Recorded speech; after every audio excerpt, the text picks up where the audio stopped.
IMV Imaging, ultrasound designed by veterinarians for veterinarians.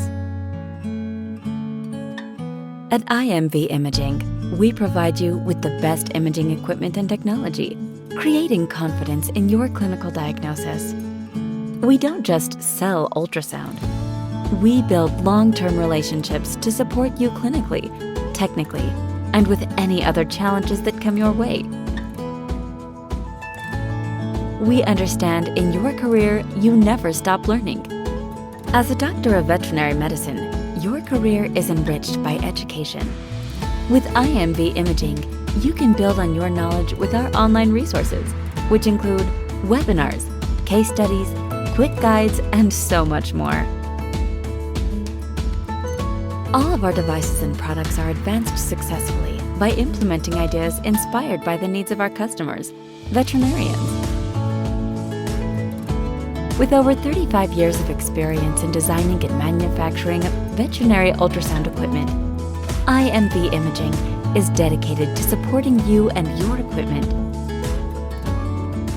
Most ultrasound scanners are sold through dealers or modified from a human scanner to suit veterinary needs. At IMV Imaging, we manufacture our scanners specifically for and sell directly to you to save you money without sacrificing quality or service.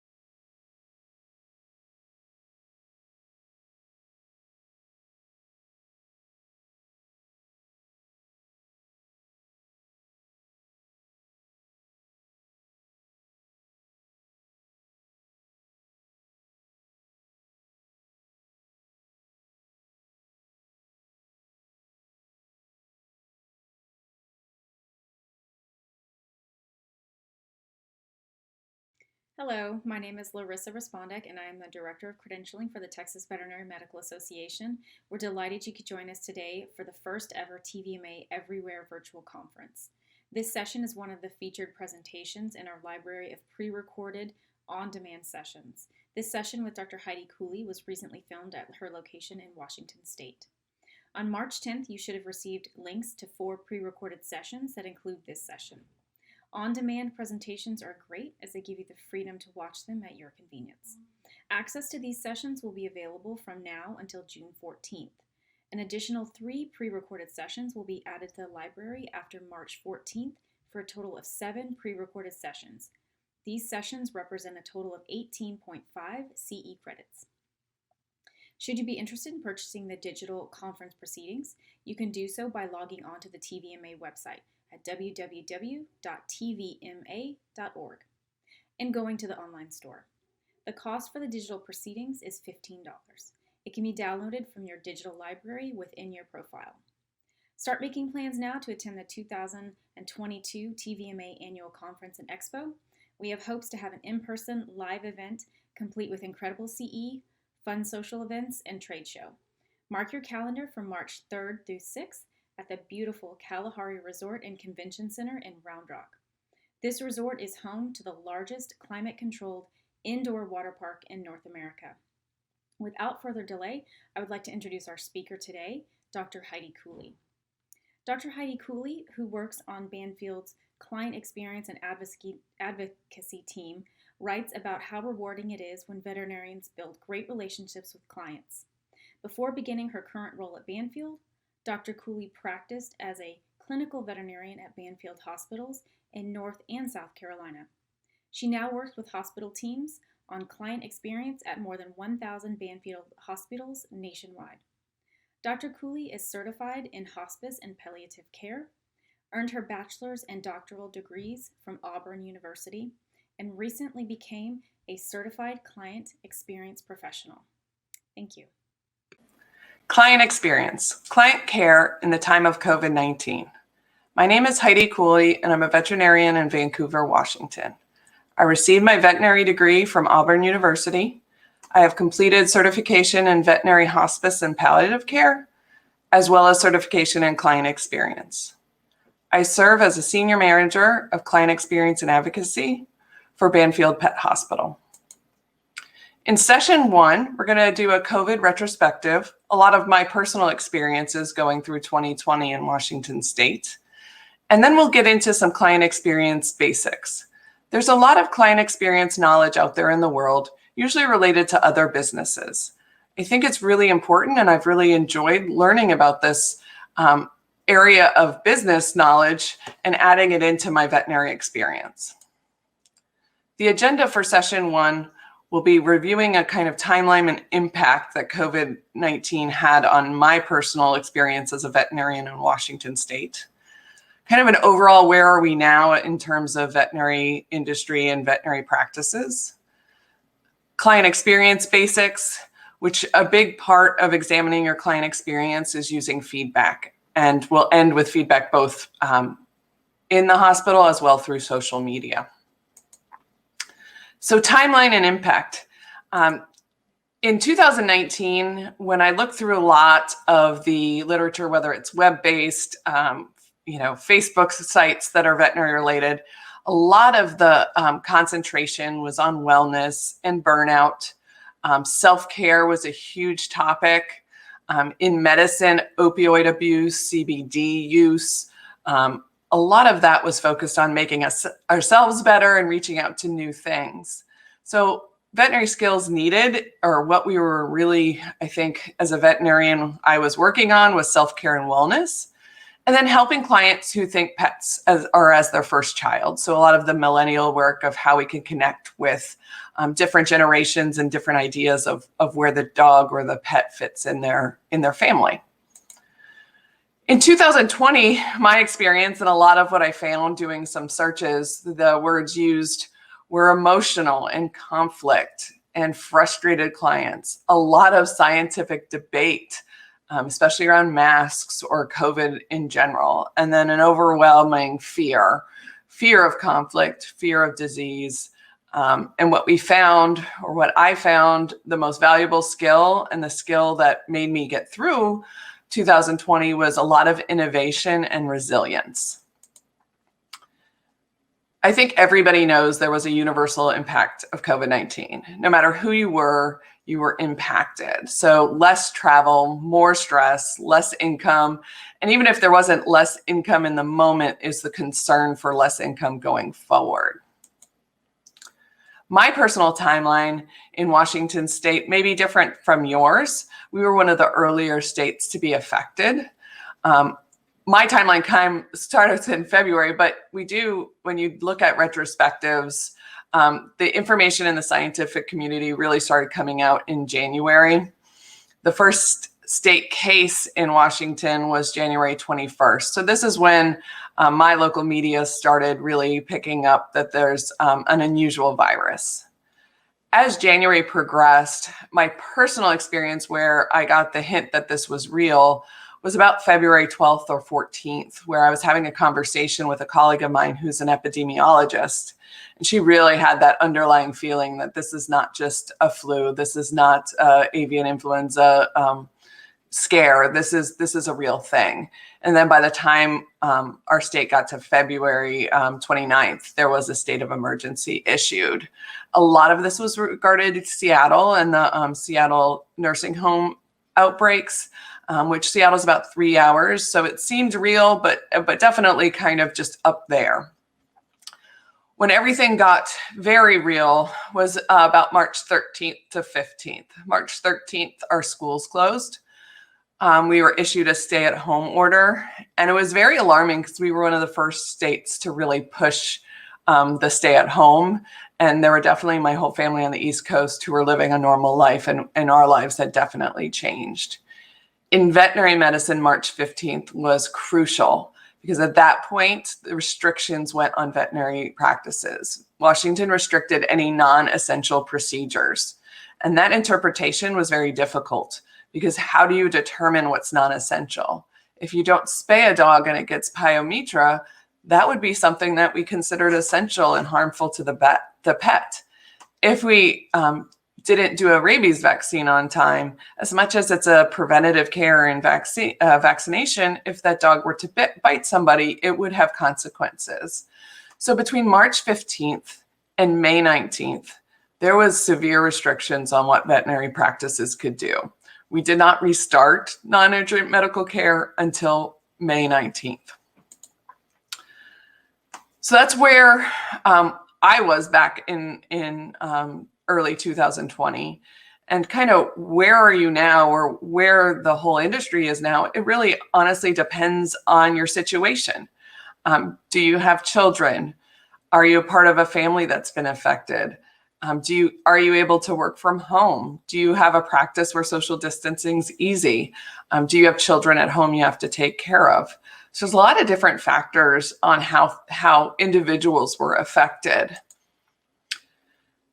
Obviously, the shelter in place and the biggest concern is with kids staying home and overall humans staying home was the effect to human health, especially human mental health.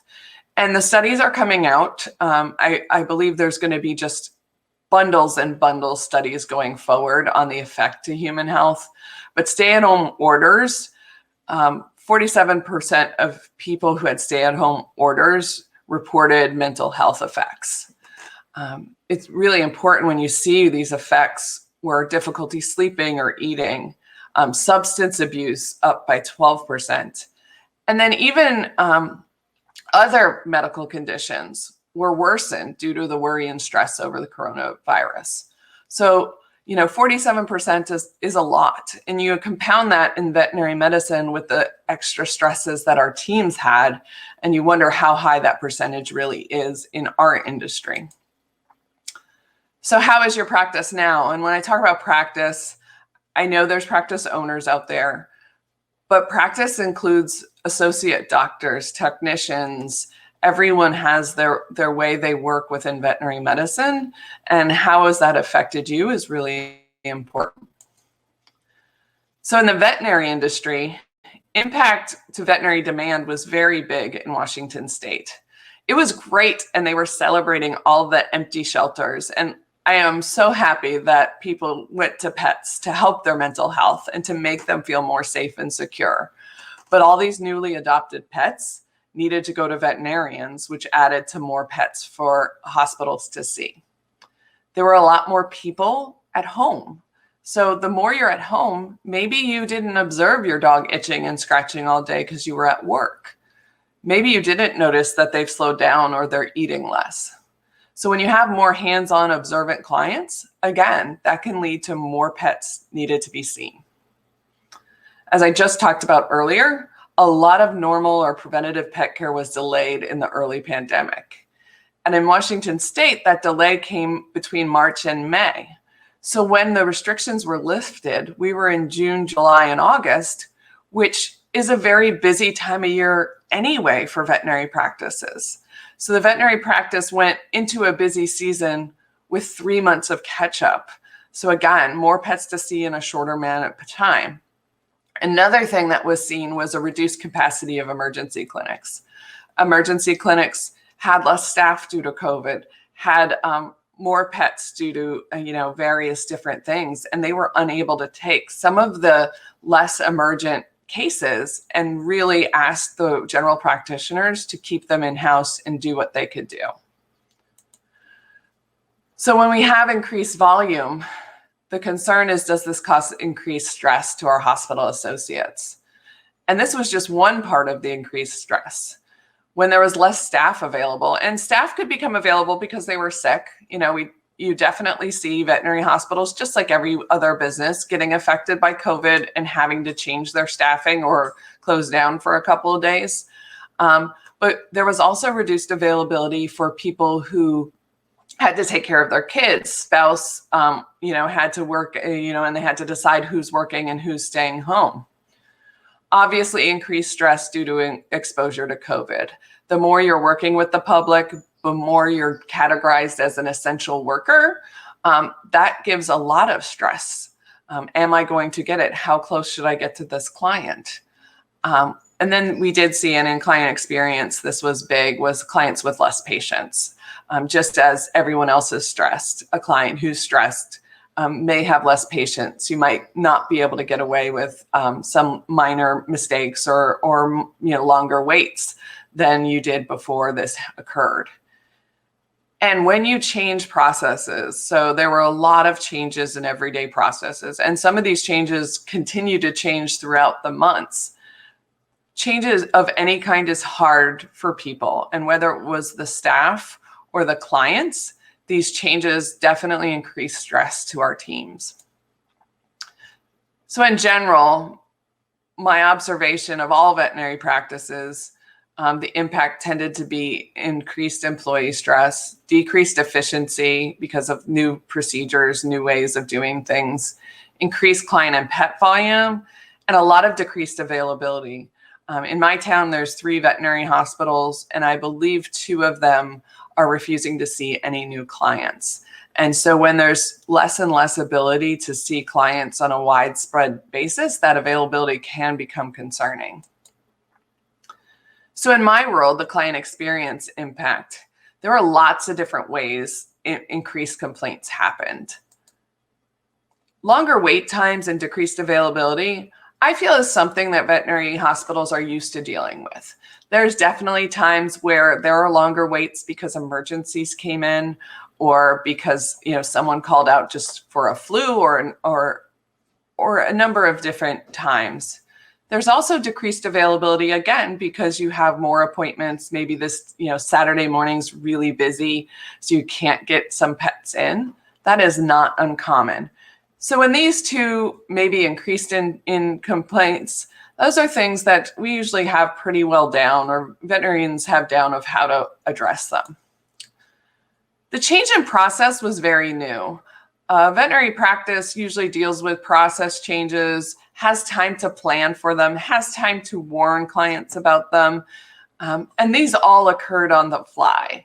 Things like social distancing, putting stickers on the ground to spread people out, putting in plexiglass, and then things like curbside and drop off, and removing the client from the pet. These changes in process came very quickly and were very hard to educate the clients and have them fully understand what the next step is. And when you walk into a veterinary practice that you've been going to for 20 years and everything's changed, that's very confusing. And if you didn't feel prepared, that can make a client very frustrated. Loss of face-to-face communication is huge. And even if it was socially distanced, that mask in general would hide a lot of nonverbal body cues. So nonverbal body cues are your eyes or your mouth, or how you judge someone's really upset or really happy. Those things are concerning and can lead to misunderstandings. There was a lot of phone calls or emails that were used for communication. And again, they're what a veterinarian had to work with, but it's not ideal. Sitting down and having a face-to-face communication or face-to-face conversation is always better received, and can lead to much less misunderstandings than using some sort of more distanced communication. And then another huge complaint that I don't believe many veterinary practices had to deal with is the disruption that was separating a pet during the exam. Now, there are plenty of clients who drop off, who know that when pets have surgery, they need to be separated or at the vet hospital for the day. But the concept that clients are unable to come in for a regular visit and be in a room watching everything that happens to their pet was very new and very jarring. Some of it was because these people may have spent time with their pets 24 hours a day for the last 2 months, and they had not been separated even a moment because they never left home. Another reason could be that when a client doesn't see what's occurring to their pet, there's a loss of trust or a loss of personal knowledge that how is that pet being taken care of? How is it being loved on or handled? And if the pet comes home scared or quiet, what occurred when I wasn't there? So these all had huge impacts on client experience in veterinary medicine and huge ability to increase complaints overall. So that was the retrospective of what happened. Here's where we move forward in what we can do. And like I said, I took a certification or completed a certification in client experience. Client experience in the business world really works to provide basics and structure and how to move through improving your client experience, evaluating your client's experience. And I found, again, the tools very valuable in making differences in my daily work as a veterinarian. So why should we care? Why do we care about client experience? It may seem obvious. It may seem, we want clients to be happy because then we make more money, or we want clients to be happy because we're nice people and we like them to be happy with our care. My biggest reason for decreasing client complaints or increasing client experience is, again, the stress. If you care for your team, you should care about client experience, because poor client experience makes your team have not the greatest day. Your team, as well as your clients, do not have a good day when something goes wrong. This can lead to burnout, compassion fatigue, a lot of inefficient days because these complaints take time, and not as enjoyable cases to deal with, because it can affect a lot of different things in your practice. One thing I think about with poor client relationships is we reduce the longevity. So a client may only stay with you for 2 or 3 visits, and every client that you have to replace with that one that left takes more time. New clients take a lot of time. So you're not able to just move on. You have to revisit all of the first visit communications and education, because you're constantly having that churn and losing some of that longevity. Another thing that comes with a poor client relationship can be decreased trust. So they may stay with your practice, but do they really trust your veterinarians? Do they trust your practice enough to approve treatment plans? When you see a positive, wonderful client relationship, it makes the veterinarian's job so much easier. I remember when I had my practice up and running, and I knew a large percentage of my clients, approvals were easy. I got to do really exciting medicine. It's much easier to get an approval for a $400 tick titer when that client knows who you are, knows why you're there, knows you're not there just to make money, and it can make it much more enjoyable. So clients who are happy, they stay, and they make your job so much easier. And then obviously business impact. And I think this is what most people think about of why you want to improve your client experience, is because you get referrals. If people like your hospital, you can grow. It improves your fiscal health and growth of your hospital. When you have poor client experience, you'll see decreased referrals. People will be less likely to tell their friends about you. You may see changes in your reputation. And, as much as no one, you don't want to care about every negative review, there is a decreased well-being from your team if the reputation online or the reputation in town is poor. If they know that, we go to this hospital and you wait for 3 weeks or 3 hours every time you go, or you go to this hospital and the bills seem really high, or you go to this hospital and you can't get in for 3 weeks. Those are all things that go into the reputation, and again, hurt your hospital's fiscal health, but also your well-being of your team. So now, when we know, okay, we want to improve our client experience, we want to move forward. Now it's before you can improve, you need to know where to start. So how do you evaluate where you are at this point? And the place to start is a process called journey mapping. And everyone can do this. Like I said before, whether you're a practice owner, whether you're an associate, whether you're a receptionist, I think it's very valuable to go through a journey mapping experience. You can also do it as a whole practice in a team meeting. And when I talk about mapping your client's journey, it's a step-by-step analysis or a step-by-step point of everything they do from when they become aware of your service to when they leave and perhaps give referrals or advocate for your service.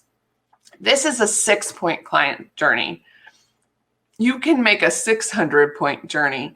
And what you're looking at is every different impact point of maybe where you can make change or understand what your clients go through. We all know that clients schedule an appointment, they have the appointment, and we follow up. But do you know how they call, what's said when they call, how we offer the appointment, and how the appointment is confirmed? Because there may be points in that journey where we could do it better. There may be points in when a client recognizes that the service is what they need, how do they find your practice? And then at the end, how do they know that they referred your practice to someone else? Is there a system in place? And when you have this from front to back, you may already see things you would like to change to make it simpler. Or you may just have this as, again, as your map of maybe how you can change or improve. And one place to really start understanding where improvement might be needed is to use feedback. And there's important that you know where you get your feedback, how you get your feedback, and why you want to get feedback. So feedback's hard. Feedback is always a gift, whether it's positive or negative. But sometimes feedback is hard to listen to. And the old adage, the customer is always right, really usually infuriates teams because the idea that they're always right is very demoralizing because a lot of times they could be wrong. And you know, the idea that you must treat them like they're right is not always accurate. The customers, this is my favorite customer quote. The customers are always right, but they are the customer at all times. So if they are wrong, let them be wrong with dignity and respect. And I really like this because it does acknowledge that there's times where there's misunderstandings. There's times where what they are saying is way off in left field. And that's okay. And that is something that you may deal with, but you can't deal with it in just saying, absolutely, they're wrong. You know, I use a lot of that's their truth, and your truth and their truth may not be the same, but it doesn't mean that you demean their thoughts or you disrespect their knowledge base, because that will lead to escalation. And when I talk about escalation, it goes from a simple conversation about $5 to yelling in the hospital or going online or going to the board. You know, these escalations are what we want to prevent, because if you can fix the problem in the beginning, it's much easier, it's much more efficient, there's less time and less people involved. As things escalate, the amount of time you need to put into it, the amount of damage this can do really skyrockets. And time is money. Every time you're spending with a client with a problem, you could be seeing a different client and making money. And so there is some financial aspect to this as well, that if you spend 3 days and 10 hours debating $10, is that worth it? And we get in a lot of, I just want to prove that this customer's wrong debates. And that's not the way to move forward. And it is something that will cost you time, money, and maybe even some burnout. So it's important to understand your goals with feedback. My goals are always 2-part. Short term, I want to resolve the immediate concern with this client. That is a primary concern all the time, is how do I fix this problem? How do I help them understand, or how do I find where we can solve this and again, move forward? Long term, I want to look at these problems so that I can make changes to prevent this in the future. Again, if you don't have goals and you don't know where you're going with this, it can just be a constant source of either negative or positive feedback that goes nowhere. And that is something that is sad and not very positive to get through to your hospital. And we want to constantly be growing. We want to constantly be improving. And we don't want to keep making the same mistake over and over again, because again, that is just painful. So where and how do you get feedback? Here are some classic ways you can get feedback. Obviously in person, so direct complaints to you while they're in the hospital, and you being the receptionist, your team, the doctor, they're in the hospital, they're upset, something happened. Or when that receptionist at the last minute says, "Are you happy with everything?" They say, "No, not really. I had a problem with this." You may also get comments in the hospital. So comments made in the hospital to other people or casually, but not as a firm complaint. So they may express or state, "Hey, this is taking forever," or "Hey, oh, she's not friendly." They may not say, "Hey, I want to talk to the manager," but they may see things that really can give you feedback on how your team or your hospital is doing. So being in the lobby or having your manager be in the lobby just to observe, just to see that, again, maybe nonverbal cues of the arms being crossed or heavy sighing or, the confused face when someone's talking to them. There's a lot of little snippets of information that can be caught if observed. And again, there's a lot of really nice clients who don't want to complain, but are not having a good experience. Word of mouth, whether it's neighborhoods, social circles, that is something that, you can hear off in the side. It's becoming more and more in social media. So social media, whether it's an outward post or maybe a post in a neighborhood site, that tends to be really common on how word of mouth is spread these days. Another way to get feedback is surveys. So do you have a method for your clients to tell you how you did? Does it go out after they leave? Does it give an opportunity for open text, which I really like? 5 out of 5 stars is great, but open text can give you so many more details and give you really an insight to how the client's feeling. And then complaints that are, do you have a way for them to submit an official complaint? So on your website, is there an email address? Do you, openly tell people that if you have any concerns, please reach out to the practice manager? As a doctor, I made sure that they knew that any concerns or questions, here's my email address, please let me know. Just like when a manager in a restaurant walks to every table to see how things are going, sometimes that might be, hey, if there are any concerns, this is where you need to reach out to. And then we get into formal complaints. So whether it's a board complaint, a legal case, or attorney demand, Better Business Bureau, or Attorney General. This is a form of feedback. And again, all feedback is a gift, but it is feedback on where this person is feeling or what their concerns are. So why I talked about all the channels is it's really important to create appropriate avenues and processes for your practice feedback. Because if you have an open avenue, your complaints will stay internal.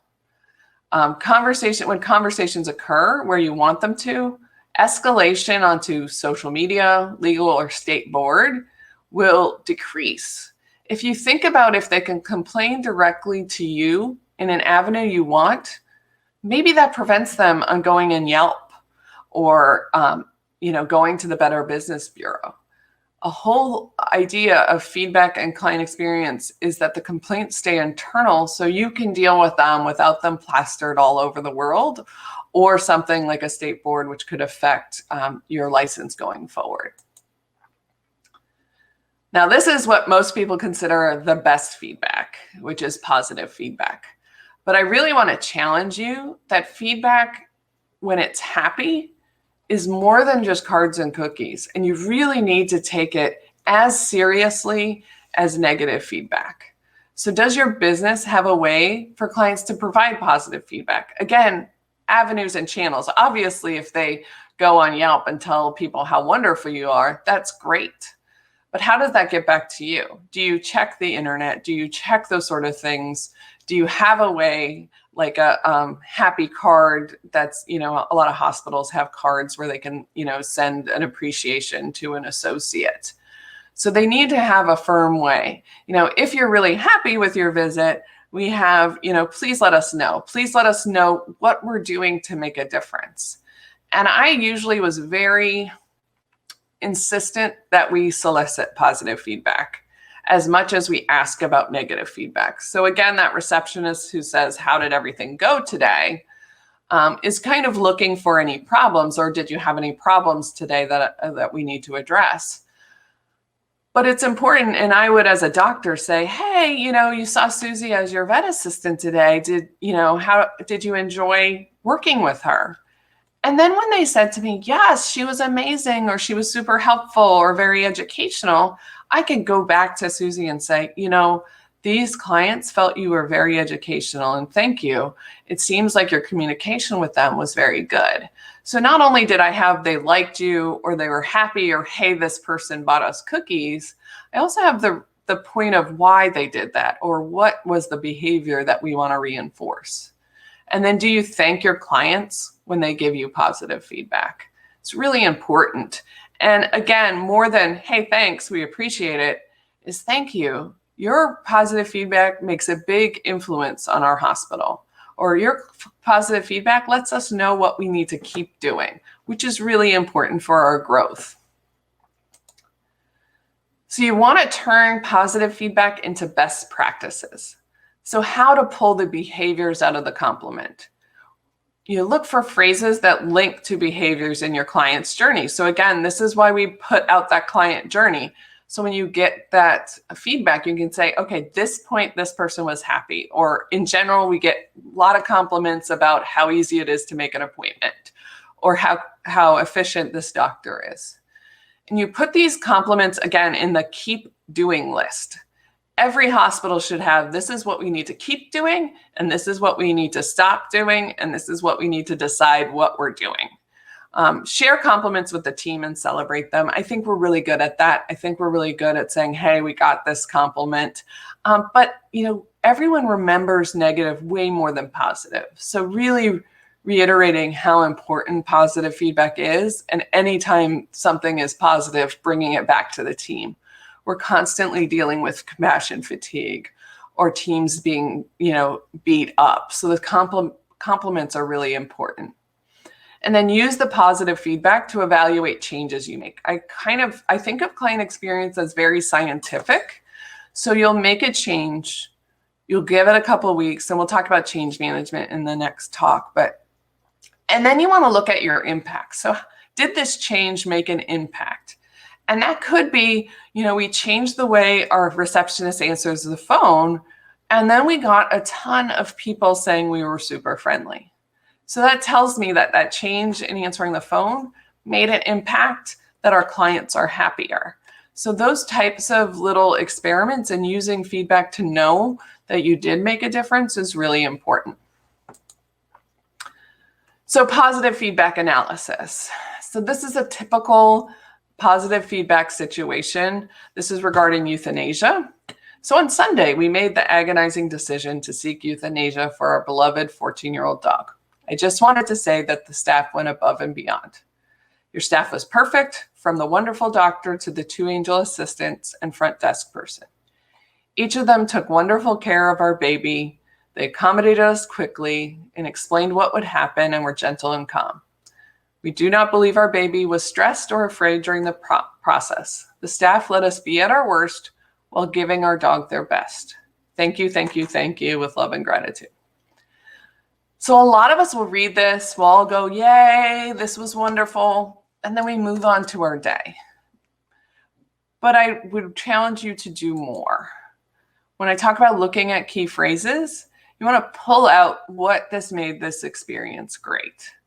So went above and beyond. Sometimes that's easy as, interpreting that they felt special, accommodated us quickly.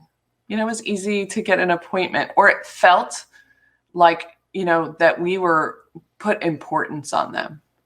We explained what would happen. So we provided good education. We gave them an outline of what was coming, which is so important, because when clients feel uninformed, that's really scary, especially dealing with critical points in their pet's life. If they go in scared, It's very concerning. And gentle and calm, a lot of that is your body language. A lot of that is your communication. And pet was not stress or pet handling. And my favorite was let us be at our worst, because that is non-judgmental treatment. So there wasn't judging. There wasn't the feeling that they were being analyzed, or there wasn't the feeling of being aloof, because there's sometimes where, we try and look really professional and that makes us look really cold. So, when we seem like we care, we're not trying to look away at someone who's crying, or we're not trying to be this like stone face. It can make a big difference. Negative feedback. You want to analyze the same way. I'm not going to read this because it's super long, which negative feedback tends to be super long and very hard to get through. And when you have negative feedback, sometimes you get to the third sentence and are like, I don't want to read this anymore. It's so depressing. But again, if you pull out key phrases, so as you read it, if you highlight, again, reading this to your team would demoralize them, make them feel really, not so great.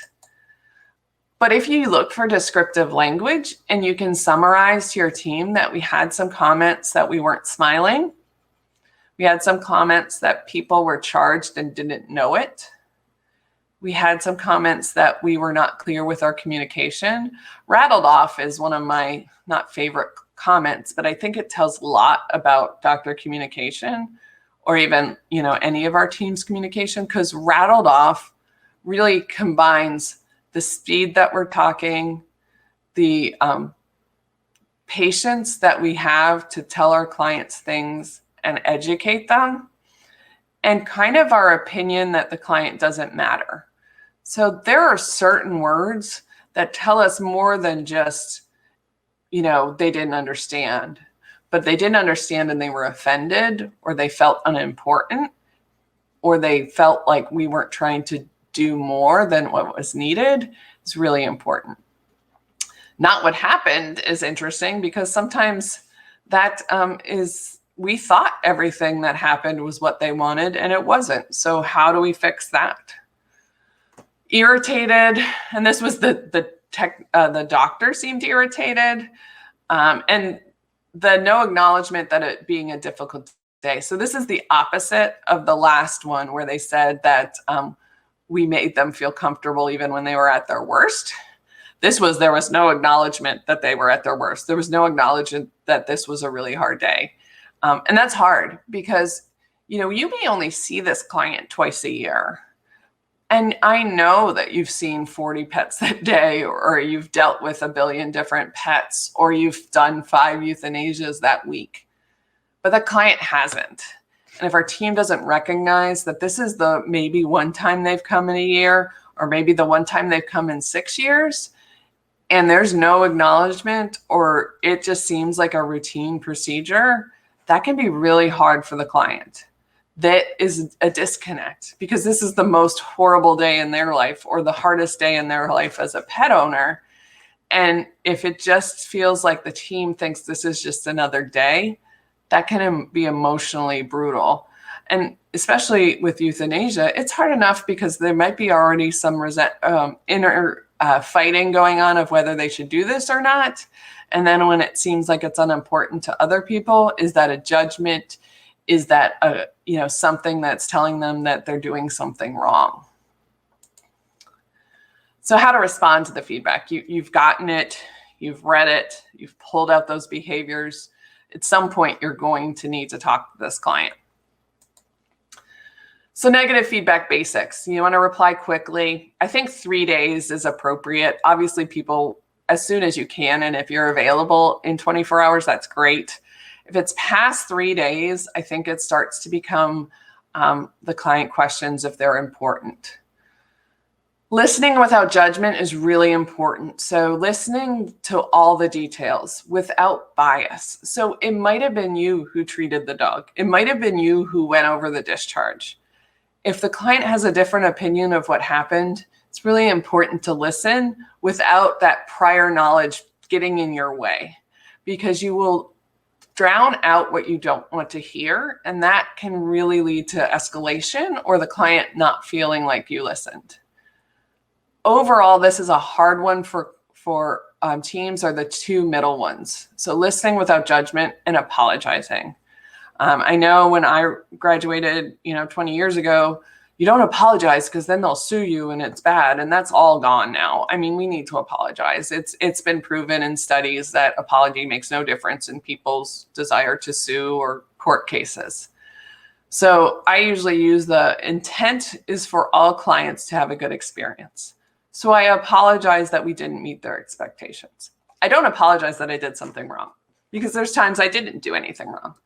But I do apologize that they expected one thing and got something different. And I can appreciate that that's frustrating. I can appreciate that it's frustrating to not feel like you had a good experience. And that's what I'm apologizing for. I want every client to leave happy and to feel like they got what they wanted. And if they don't, I'm sorry for that. And really important to ask them how they see this going forward. Do not assume what they want. If you assume they want money, that will anger so many people. If you assume they just want an apology and that's what you do and move on, that might not be the whole answer. A lot of people want to see change in your hospital or want to know that their feedback went into something.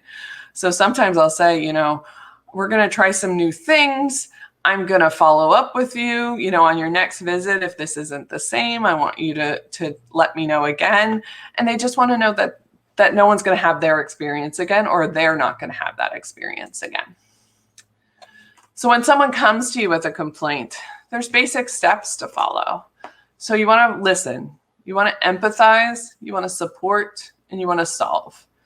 So these are 3 easy ways to really work through it. Again, simple methods of remembering what you need to do. Because if you just listen and then go to solve, you're missing the middle. And you're missing some things that can make the client really be on your side.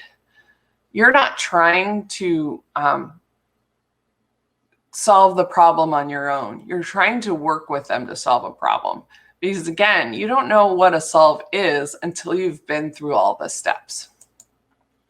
If you get written or emailed feedback, I really think the best thing to do is to get them on the phone. So review the letter or email like you normally would. Again, highlight the big behaviors that they're talking about. Reach out to them via phone. So they write a letter, even if that letter or email says, please only email us back. I really stress that you want to reach out by phone. If they do not answer, then it's appropriate to send a letter or an email back. Continue to request that phone call or that in-person conversation, even if they're resistant, because those emails can get very long. They can become very aggressive. It's much easier to yell, scream, and degrade someone via email than it is face-to-face or over the phone. So again, really important. So many things are misconstrued in email. Some things that might be nice emails can be considered derogatory. I've seen where people get upset if you, say Miss, Mr., or Doctor. If you, rephrase their concern and then they come back with, that's not what I wanted. And that's easier in a 2-second conversation than 6 emails. So I usually will say that, this medical concern is very detailed and I don't find email or letters the best way to discuss it because I'd like us to have a back and forth that works well. So kind of now the mother of all feedback is social media, and it's important that you have a very set plan on how to respond to it. So again, same as the other negative feedback basics, except there's a little changes. So I really stress, if you can, within 24 hours, especially on a weekday, or within 48 hours on a weekend, that these negative feedback should be responded to. They will really notice if something's not responded to. You want to listen without judgment. This is more a reading without judgment. And beware that aggressive comments can cloud your judgment. So the minute someone goes into swearing, someone goes into inappropriate or degrading comments, that might change your judgment and you might miss out on the details. You might miss something that your hospital might have really done wrong. Again, apologize and envision, but on social media, those are a little bit harder, but we'll talk about how to respond. So AVMA has a wonderful resource site for practice management and reputation. And they even have templates for online responses. And I usually, template I like is you start with an apology, you state that you want to help, you state that you'll be reaching out offline, and you thank them. So here's an example. We are sorry to hear you were disappointed with our care. We would like to learn more about your experience in order to help you, and our teams will be reaching out to discuss further. Thank you. Another thing we might want to add, or you might want to add, is we are sorry to hear you were disappointed with our care. Our goal is to make sure that all our clients are treated with, a caring hand, and their pets are treated like family. So what is your statement of purpose? And could you add it in there to say what your intent is, or that you guys really stress to have a frustration-free visit for all our clients? And many social media doesn't come back as feedback, it comes back as reviews. And Yelp can be brutal. It can be great. It can be brutal. So reviews are important to clients. And a lot of us usually will just poo-poo, oh, that's just Yelp, or this is just an angry person. But they definitely affect when people look for a new veterinarian. It's usually a go-to place to post comments. Every hospital will have the occasional bad review. So you shouldn't be like beating yourself up if there's one bad review. Again, this is where they feel like they go to complain and they'll get noticed.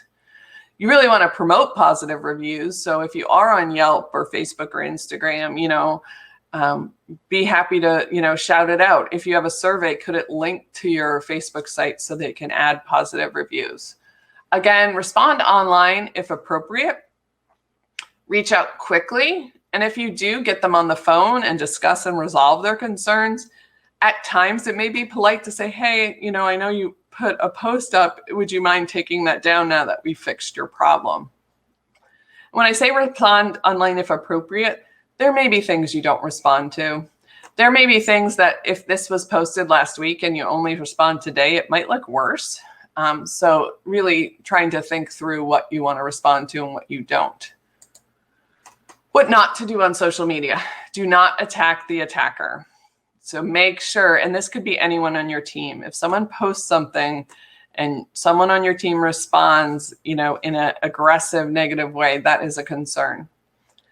And do not delete comments unless they violate guidelines. So if you have the control to delete things, be very cautious about it, because if you delete a really angry person, you might wake up tomorrow with 1,000 posts. It can really anger people.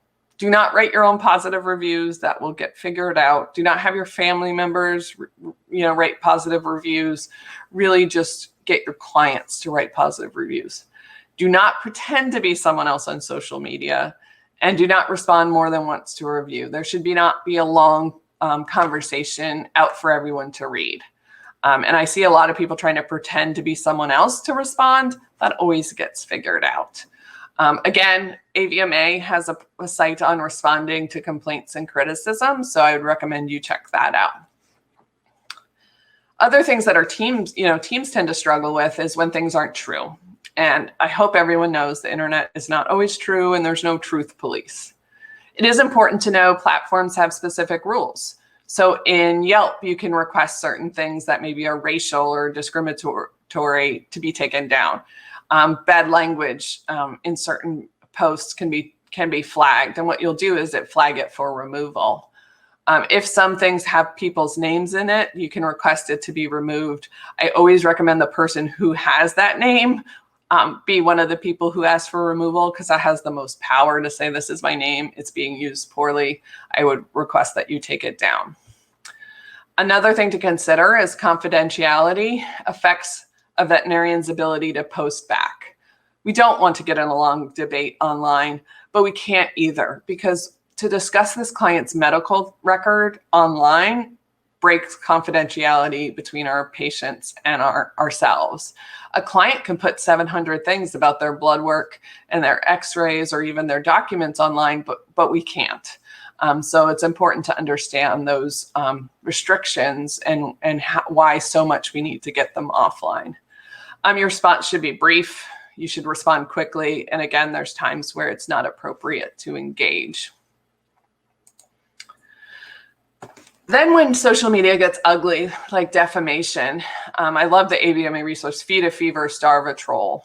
So cyberbullying and defamation are becoming really common. So when you have damaging or defaming, I still want to reach out. So if they're, breathing fire down and really being destructive, sometimes could they do that to your face? Could you put a face to who they're saying is the problem? And can we see if we can get this resolved? You do want to reply online, and sometimes it's not replying to that person. Sometimes it's setting that outward view that this person's being really mean, but we're really trying to work with them, because they'll spew a bunch of lies. And if we just sit there, and you don't want to say they're wrong, you just want to say, please reach out. We'd like to discuss your concerns, so that it looks like that we're not, that you're trying to help. Do not repeatedly look at post videos or reviews. The Facebook site's decision-making on what gets put at the top of your feed, or especially TikTok, when someone keeps looking at it, it drives them to make it more visible. So if you have that thing that is not positive and everyone on your team goes and looks every day to see if it's still up there, you will actually drive more traffic to that negative post or video. So really just having one person or using a social media service that they're reviewing and looking versus having a million people doing that. I always flag for removal after I've called. So when I reach out to call, if they, even if I'm not able to handle or discuss it, then I will flag for removal. And then, like I said before, have the person named in the derogatory or defamation to request removal or flag it. They'll respond much better than an employer saying, hey, I want this taken down because it's a review, where I want this taken down because it's my name out there and I didn't want it up there. So when you have really ugly feedback, so if it becomes aggressive, abusive, discriminatory, and it escalates out of your practice, so if you're running into some sort of viral spiral, if there's some humongous concern, reach out to your PLIT, your attorney, make sure that you're practicing good self-care. So whether that's seeing a counselor or yourself, really important. And then social workers. In hospice and palliative care, social workers are really becoming a vital part of the care team. And you want to think of a social worker as a possibility for a client who maybe is going through a hard time. But I really enjoy using social workers for our teams who've been through something that's really hard. So you can have a social worker service come in and maybe have a conversation with your team about something that happened or what people are saying online and what their response is to that, especially when things are aggressive or concerning. You want to support yourself and your team. So AVMA has cyberbullying resources. It's a 24/7 hotline for crisis management that's available to AVMA members. This is huge. Online reputation management and cyberbullying, there's a great resource tool online. Another thing that Banfield offered to the whole veterinary profession is suicide prevention training. So this is a way to make sure everybody is aware of the concerns on suicide, that knows the warning signs and knows basics on how to support someone. And it's called ASK, so Assess, Support, and Know. It's in Vetfolio. It's available to everyone as a course. I highly recommend it. So you're doing things positive before any of these concerns arise. So in summary, be sure you have avenues available for feedback. Be sure you take care of your team, to kind of comment on the last slide. Be sure you pay as much attention to your positive feedback as your negative feedback. Evaluate those specific details. Don't just read them and move on, and solicit the good as much as the bad. And I really want to stress, and that's why it's in my summary, is negative feedback should be responded to in 72 hours.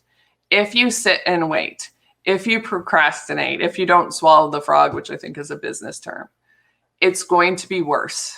Rip off the Band-Aid and get them talked to, because it's always better sooner than later. It shows that they're important. It shows that you care. A lot of times I might not have all the details, but I'll tell them it's really important I get back to you.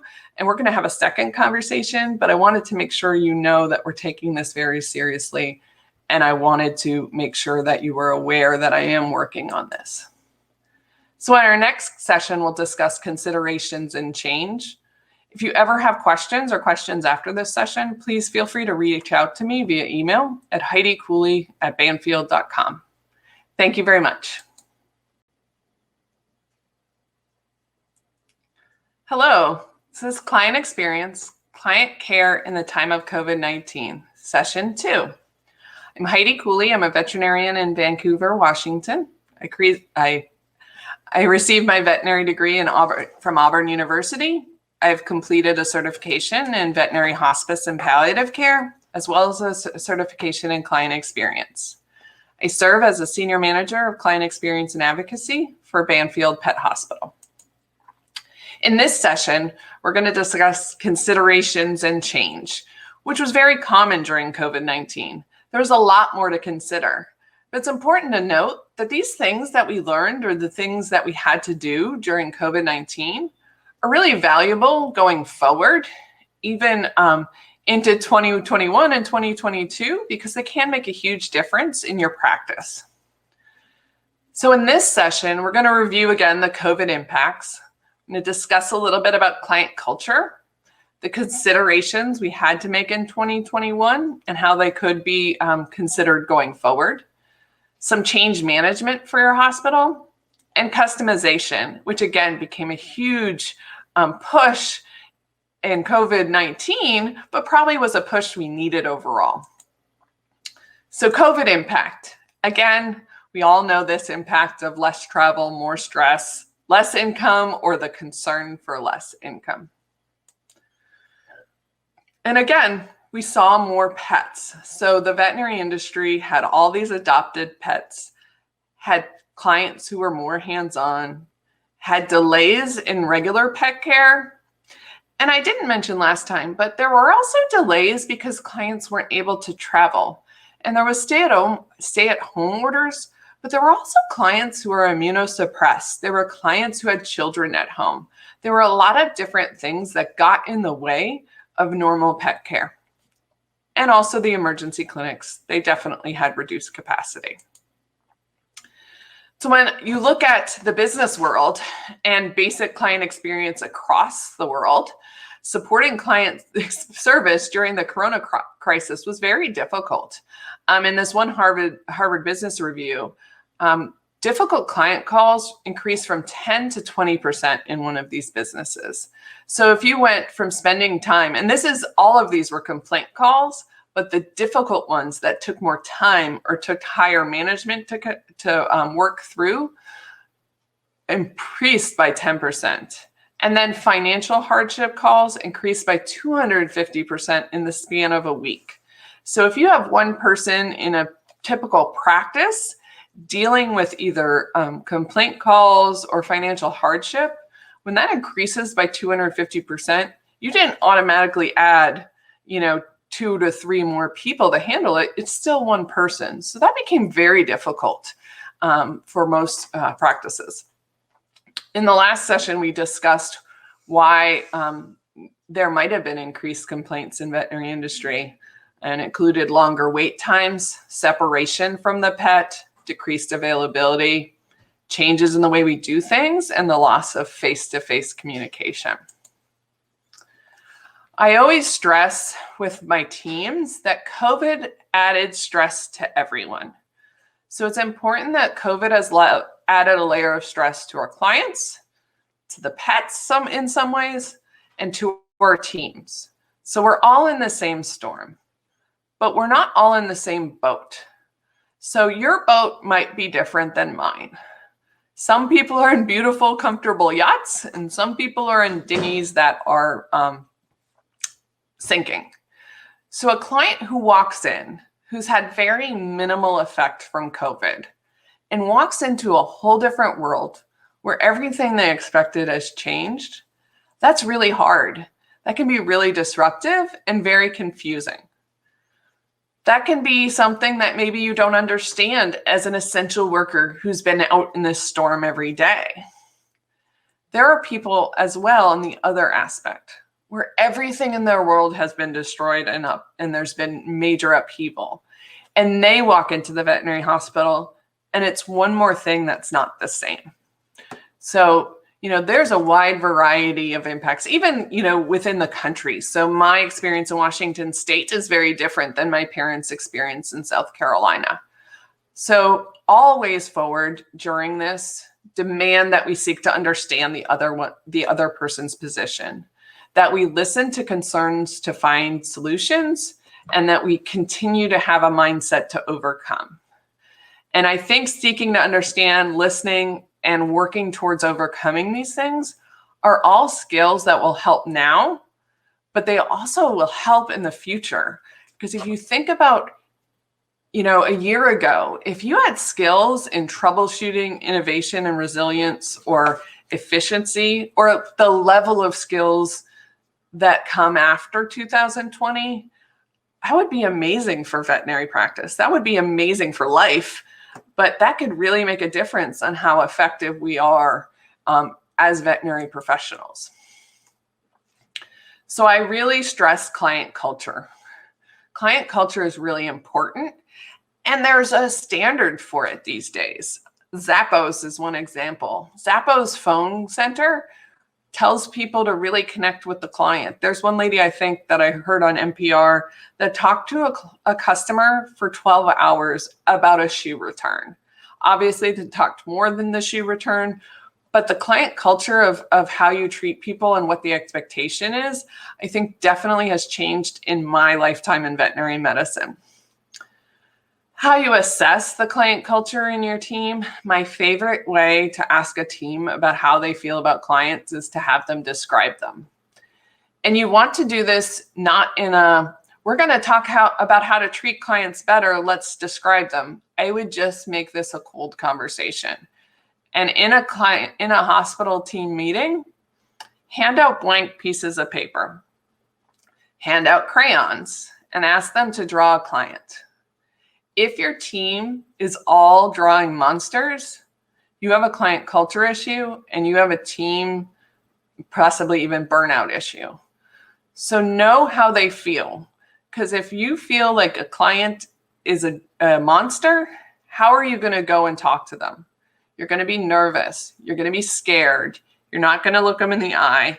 You might have less patience and you might go running away in the opposite direction, which are all not positive interactions with clients and can really lead to having poor experiences in your hospital.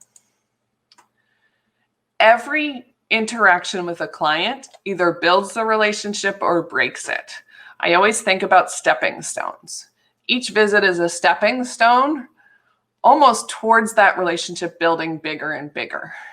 If there's a point where maybe we don't meet their expectations, or we don't service them the way we usually do, we're breaking that relationship. We're making them have worry or trust or feeling that they're not getting what they expected.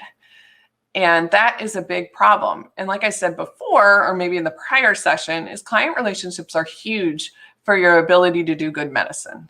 If you don't have a good client relationship, you may get stuck in just doing minimal treatment plans. You may get yelled at when you when you ask to do larger treatment plans. That trust and that relationship builds to the point that they know what you're in there for. They know you're there for the right reasons. Another part of client culture is client care.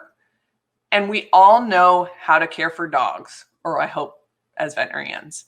This is very easy. This is super easy for me to comfort a dog, to understand a dog's, eye movements, ears up or back, or if they're scared.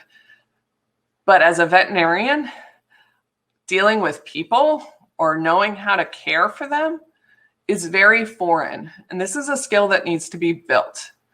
Understanding is an art, and not everyone is an artist. I think this is something that as we progress will become more and more important, and clients will judge us on how we care for them as much as how we care for their pets. It is important that this skill is also celebrated and should be given as much recognition as medical skills. You can put in a catheter, or so a vet assistant or a vet tech is putting in a catheter in a really tough dog. We all celebrate. We're all happy. It's a big woohoo. Or a doctor does a new surgery. This is amazing. Everybody learns a new way to put central lines in. Again, so celebrated. But do we celebrate the receptionist who takes care of a client who's very emotional? Do we recognize that receptionist who takes someone from yelling down to really happy and cared about and, praising the team? Because those skills should be celebrated as much as our medical skills, because they're so vital to our practice and the enjoyment of every day. These skills should be considered for continuing education. These skills should be considered for taking your receptionist to the point that they're an expert in how to talk to clients and how to understand clients and how to work with them. This is kind of a squishy slide, but I truly believe this. When we put effort and care to connect with our clients, the return on that investment is exponential. That ability to take that time to really show them that you care comes back to you in an immense way. If I need to talk to a new client about a treatment plan, it could take a good 30 minutes. If I know this client very well and I say, hey, this is what we need to do, they may just say yes, and that conversation was 2 minutes. So really thinking about putting that effort out, and maybe it takes more time today, but it'll save you time later. I always love when hospitals come to me and say, that hospital over there has great clients. And some people blame, socioeconomic. So they have rich clients, or they have clients who have money, or my clients just don't treat their pets the same way. And there's a lot of judgment that they just are in a better position or a better part of town that makes them have great clients. But you don't have great clients just fall from the sky. These hospitals make great clients by giving them an amazing experience that leads them to being devoted, happy, and enjoyable clients.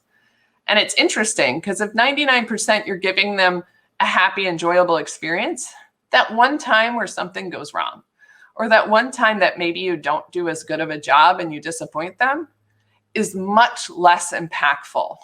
They get over it a lot quicker. Sometimes they're even okay with it. Oh yeah, I understand things happen, and they move on because they know 99% of the time you're doing well. So I always say, love is a boomerang. You throw it out there and it comes right back at you. So really important to talk to your teams how spending time now can make a huge difference. So as we went into COVID-19, I think there's always things we consider, but there was a lot more considerations and some new ones that weren't thought about before. So how do you balance all these considerations? Lots of different things to consider during COVID, whether it's the pet, the people, the community. Really important we look at it. So one big thing was employee health. So exposure at work, and this related to COVID. And we are used to some employee health and even some employee public health. So our hospitals getting, our associates being bit, exposed to lepto, exposed to rabies. Those, as a veterinary hospital, are consequences we need to deal with employee health. But when we're dealing with employee health that could be affected because of their choices outside of work, that was a new consideration because we're seeing employees maybe not social distancing outside of work, maybe not staying at home. And how does that affect how our hospital functions? How does that affect their interpersonal relationships when, a doctor who's pregnant knows her technician is going out to bars at night during the COVID-19? That is something that was a big consideration. Obviously exposure at work to COVID. So what can the hospital do to keep the employees safe? And whether that was, curbside, drop off, PPE, even just the dots by the front desk of where people need to stand. And then the financial impact of illness. So employee health could have huge impacts in their ability to pay their bills. So if your hospital exposes, if there's an exposure, whether it's at work or at home, and this team member needs to go out of work for 14 days for quarantine, or everyone around them has to go out of work for quarantine for 14 days, you can really have to consider this impact on the employees' financial aspects and how that could affect their work. Community health, again, something in veterinary medicine we're not unusually involved in. You think about rabies and the government regulations about rabies. You think about our need to protect the public against zoonotic disease like lepto or worms in children. So community health is something that is thought about in veterinary medicine, but it really changed into mask ordinance or scientific validity of COVID. So those COVID conversations, and as things progressed, they became less and less common, but it's still something that, in my area of the country, with things still being somewhat shut down or social distancing, those conversations still occur. So it seems like an easy yes or no. Like, I want to come up to you, breathe on your neck, and not have a mask on. And you may just want to say no, but it's not always that easy. So when someone wants to break some sort of COVID social distancing, you want to make sure you don't immediately go into no. I mean, obviously, if they're spitting in your face, you need to back them up. But if it's on the phone or, at 6 feet apart and they're saying like, I don't want to wear a mask, I must go in a room, this is ridiculous, I don't go right into no, or, we're going to solve this immediately. I really recommend not making blanket statements.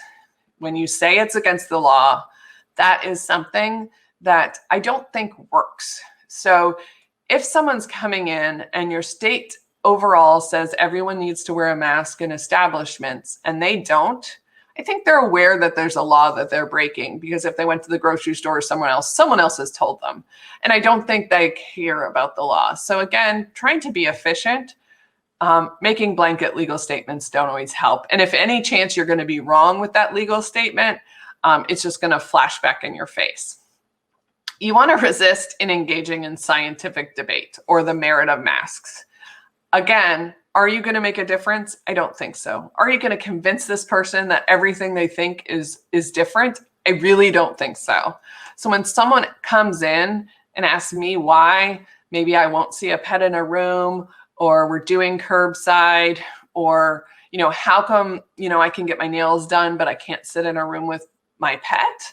I usually just respond based on the veterinary oath. So veterinary professionals, I took an oath to protect public health, and this guides my decision on social distancing.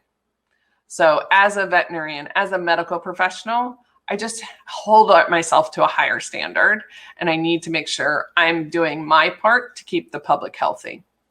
I always offer and discuss options. It's really important to understand why they don't want to do certain things.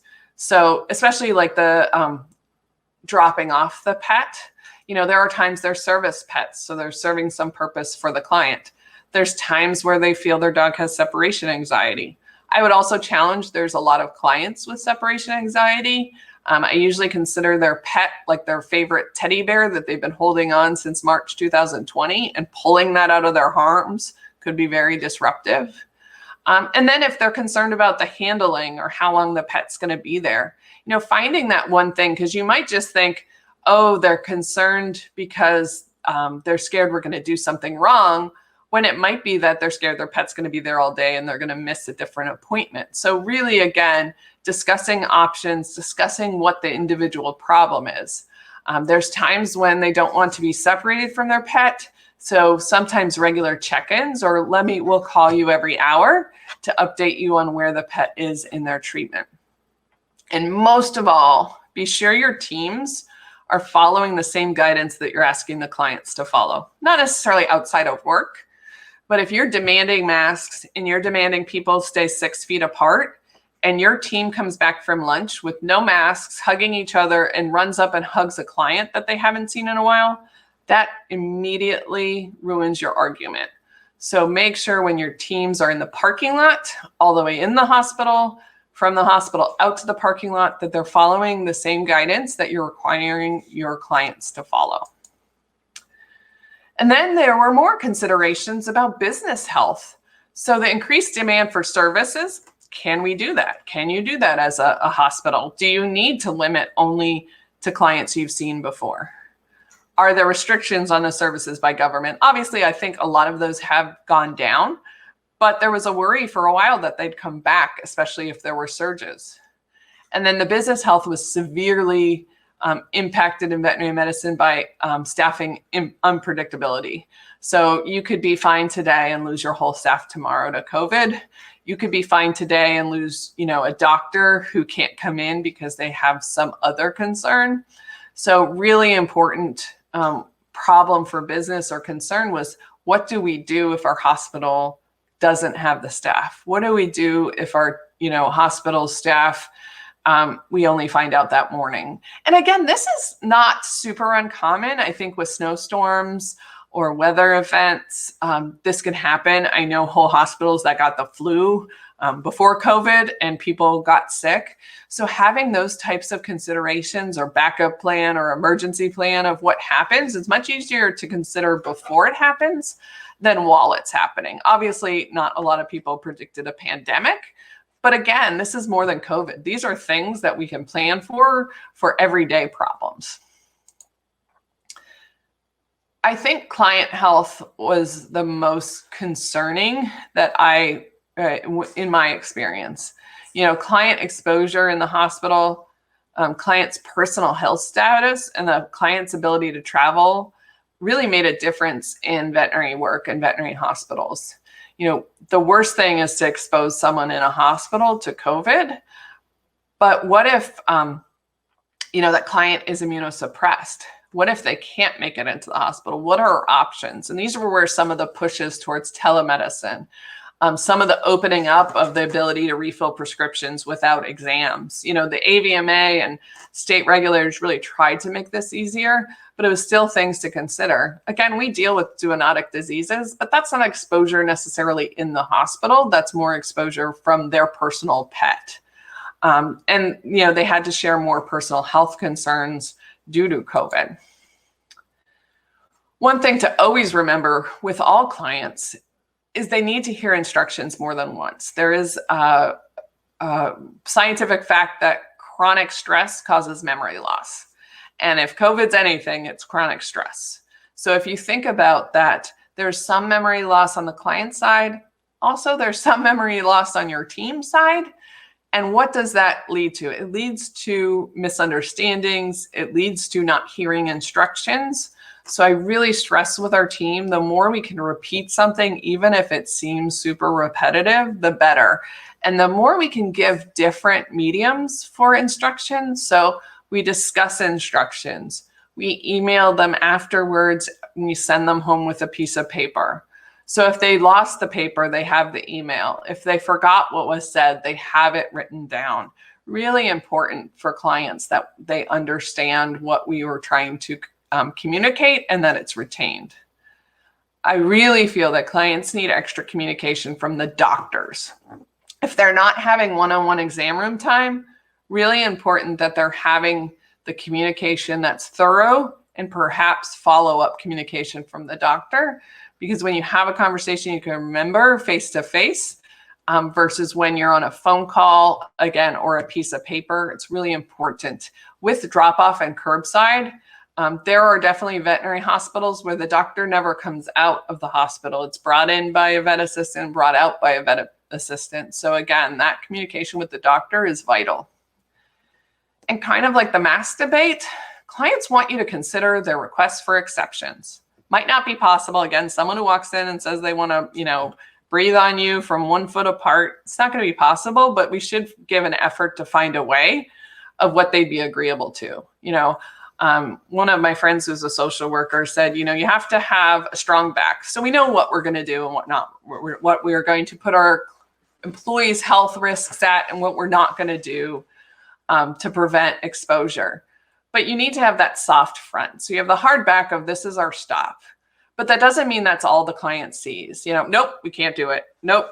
It needs to be, I'm sorry, that doesn't seem to fit in with our efforts to social distance, but help me understand if there's a way we can do it safely, or if you have any ideas of how we can move forward where we can both agree and keep our team safe. Might not always work, but it's a much better approach than just saying we can't do it. So again, this is the balance of all these considerations that veterinarians were faced with during COVID and continue to face, hopefully with some new skills. So in 2021, how do you make your own impact? How do you move forward with improvements based on what you've learned? I always start with change management. This is another client experience training business spark word that's popular, but all change requires planning. If we just go and change things in the hospital and we don't plan out how we're going to help our team through this, that could have some backlash and could be not successful. So be sure you know your team's currency. And when I talk about currency, it's not necessarily money. What makes your team motivated? It could be food. So it could be cupcakes. You could promise a donut party or a pizza party as you go through this change if they adopt it. My favorite thing was, chores. So if the hospital reached a certain level, I would mop the floor that week. Or if a technician got a compliment or had an outstanding, review from a client, I'll clean that poopy cage or express those anal glands. So know what's important to them. I had a hospital that it was Starbucks. So, we got Starbucks when we did really good.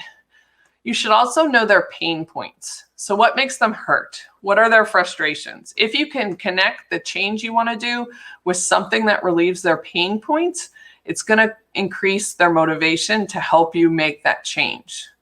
You also, again, want to know their dreams and goals. Not everyone's dream and goal is to be in veterinary medicine their whole life, and we need to acknowledge that. So if there's a change, how can you relate it to what they want to do? So if you have a college student who's getting a business degree, you can discuss, we're going to make this change and we might see a business change, and we can kind of track that. This would be helpful for you if you do, move into a role that's more of a accounting or business management.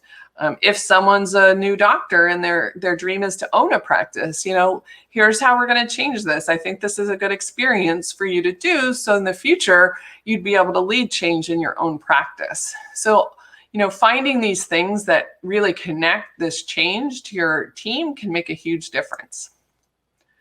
So when you have a change or when you want to make an effort towards improvement, the first step is defining your problem. The second step is defining your goal. So what does success look like what does it look like when you are successful? Really important. So you have your problem, you have your goal. Really important, and I'll go back to this one. Your problem shouldn't be client experience. Your problem shouldn't be make things better. Your problem should be very exact. It should be, I want to have more compliments on making an appointment. I want to reduce frustration with our checkout process. Really important that you find an exact problem versus making it too broad. Same thing with your goal. You want it to be exact. If you can make it quantitative, meaning it has a measure, that's even better. Sometimes that's not always possible, but think of something that could help. Like we see less wait time because clients are checking out in a quick manner. We see more compliments about checking out. So what does it look like when you're successful is really important. So you're reaching towards a goal and you know when you get there. And you want to define the steps. So your problem might be a little bit bigger, but your steps need to be very small. So actions that make a difference towards your goal.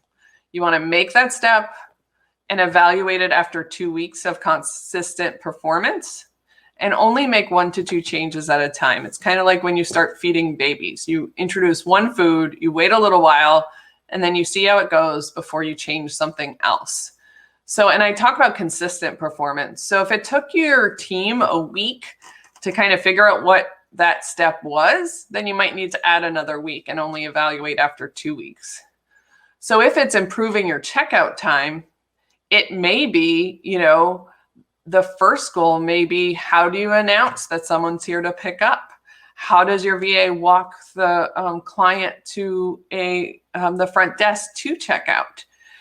Figuring out some little mechanism or change, instead of the client sitting at the front to check out, the vet assistant stands with them and really make sure they're guided, and the receptionist has all the information so we can quickly check them out. So finding those little steps that can make a difference. And then it's trial and error, because sometimes it won't work, and sometimes your team will just not adopt it. And it's okay. It's a process to find the right solution. So when you're doing that evaluation, sometimes it's like, this isn't the right time to make this change. I'm going to wait a little bit, and maybe in 3 months we'll try again. Or get your team's impact or insight. Why was this so difficult? Because there may be something you missed. If this is a role, maybe you're not a receptionist every day, and you ask them to do something that wasn't possible or really didn't make sense to the team. And that's very valuable. And you can even ask, how would you like to do it next time so that maybe it will work? That will not only engage your team, it makes them feel important, and it makes them really bring in that change or really believe in it, and can make a huge difference. So the big thing that came out of COVID, and I think it's just in general, as we progressed from 2018, 19, 20, is customization. So every client had different health concerns. Every region of the country had different abilities of what they could serve or not serve. So we really had to look at customizing care to that individual, customizing care to that situation. And this is something that, maybe should have been done before COVID hit. Alexa knows my name. My iPhone knows my preferences. My Google knows, what I've searched. So has veterinarians kept up with this new world where things are very personal?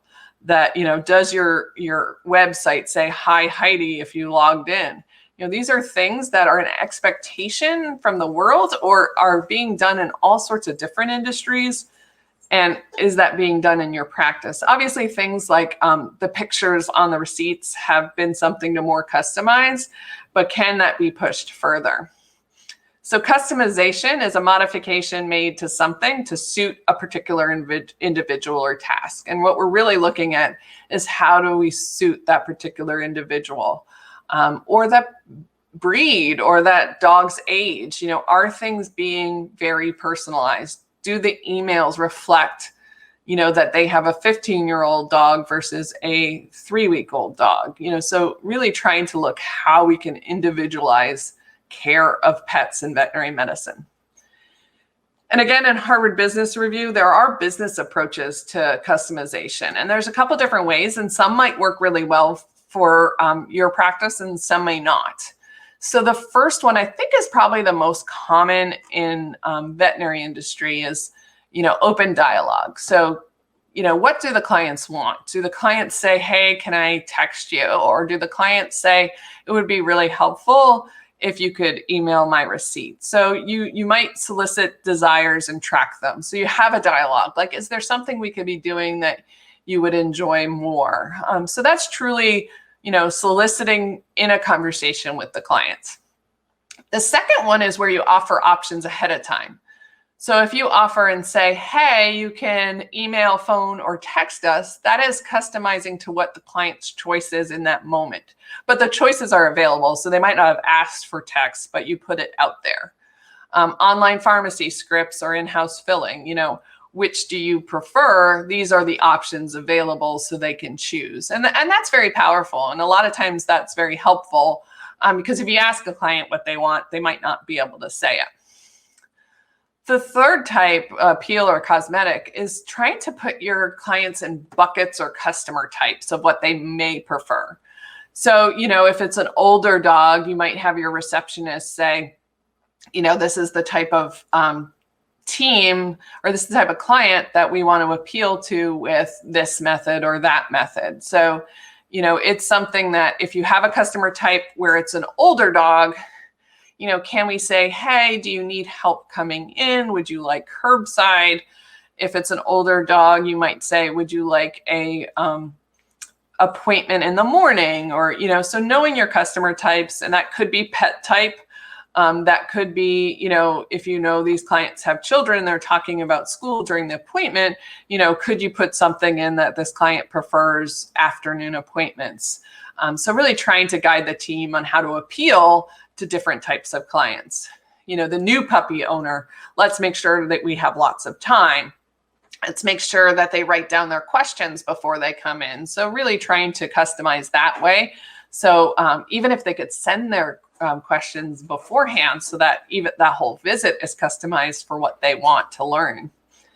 And then the last one is where you might need to do a little bit more homework and look at trends of what your clients behave as. So if you have clients that always reschedule, or you have a high reschedule rate, it may be worthwhile to change the way you talk to the client and say, is this still a good time for you? And that may be something you do overall, or you might be able to say on Tuesdays and Thursdays, people tend to reschedule a ton, or on Saturdays, which is a really time that you need to make sure all those appointments come in, because it's a highly desirable time. So a lot of the customizing that happened in veterinary medicine was revolved around dropping off, curbside, some of the ways that maybe clients were offered PPE, or the way PPE is worn. I know when I had one client that was very immunosuppressed, that was new PPE. So it might have worn the same thing all day, but with that client, it was completely new PPE, goggles, and as much as we could do to make sure they were protected. Payment options are really popular now, so they don't have to handle their credit card, or they can, pay online, or there's a different way to get that payment, whether it's carrying it in from the parking lot.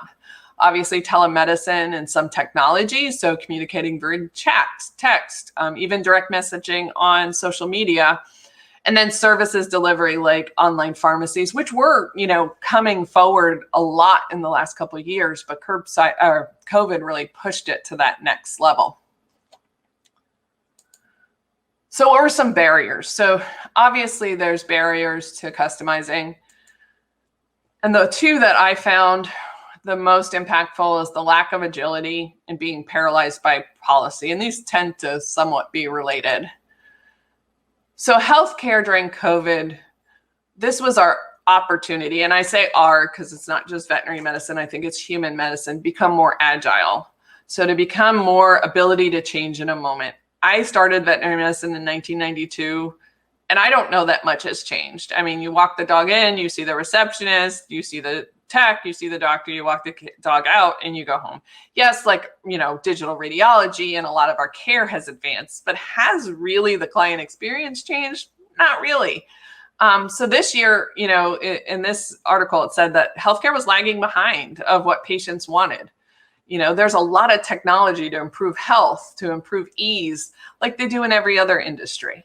So did healthcare make those same leaps in the last 20 years? Or has it really been only in COVID where that push happened and it really showed the importance of staying forward? And the fact that maybe as an industry, we're not as agile as other industries, or we're not as willing to be agile. So this isn't specifically to COVID.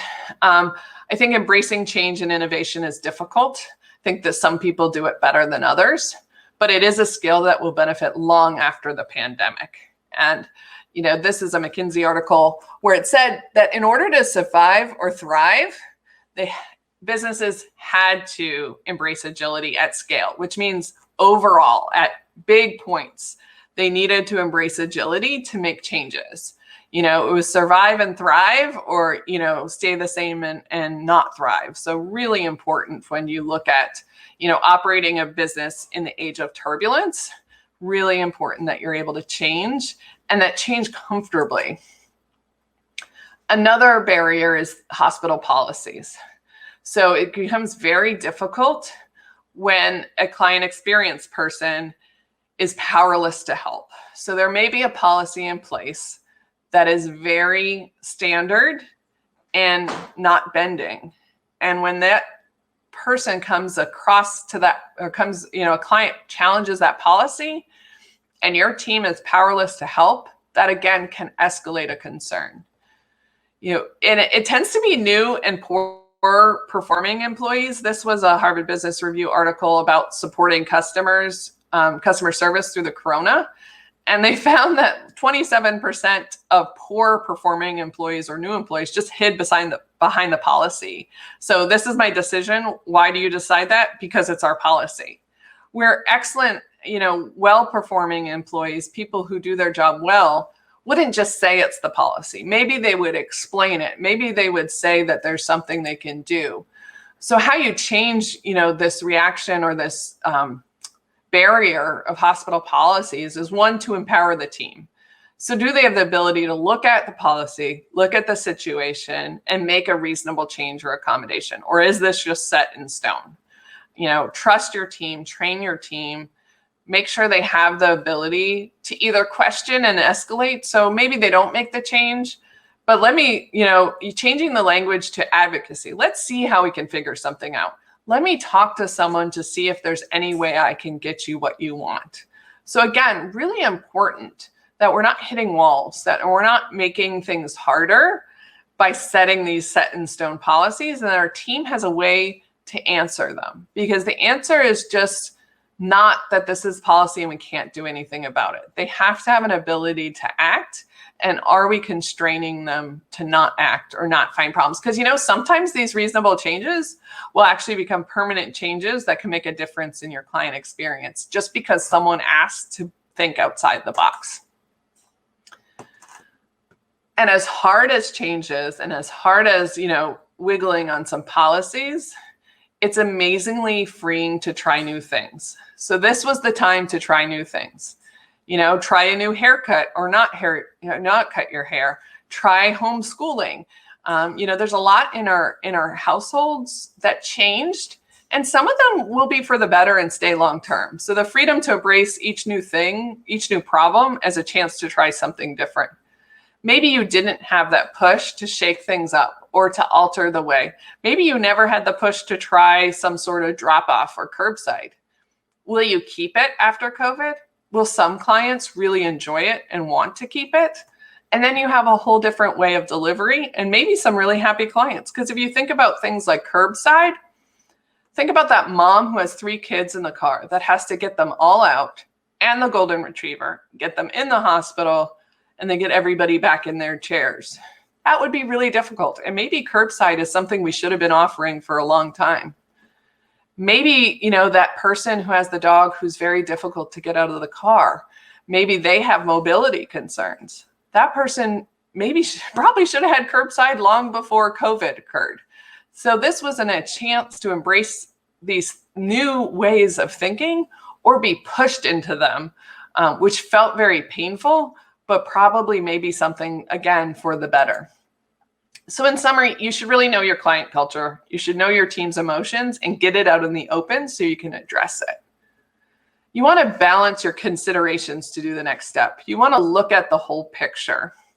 And balance means that, client health, business health, community health, and employee health all have to be considered, especially in 2021 as we're moving through the COVID pandemic.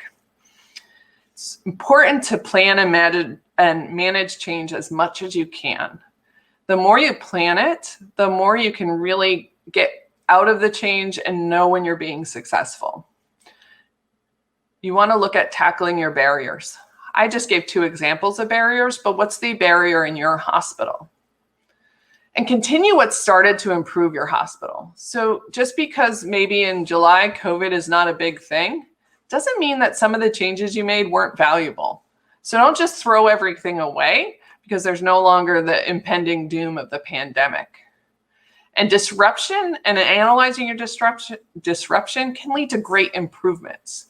Shaking things up can make a huge change that really can make a difference in your practice. The next session will concentrate on conflict management. But please, if you have any questions, feel free to email me at HeidiCooley@banfield.com. Hello, this is Client Experience, Client Care in the Time of COVID-19, Section 3.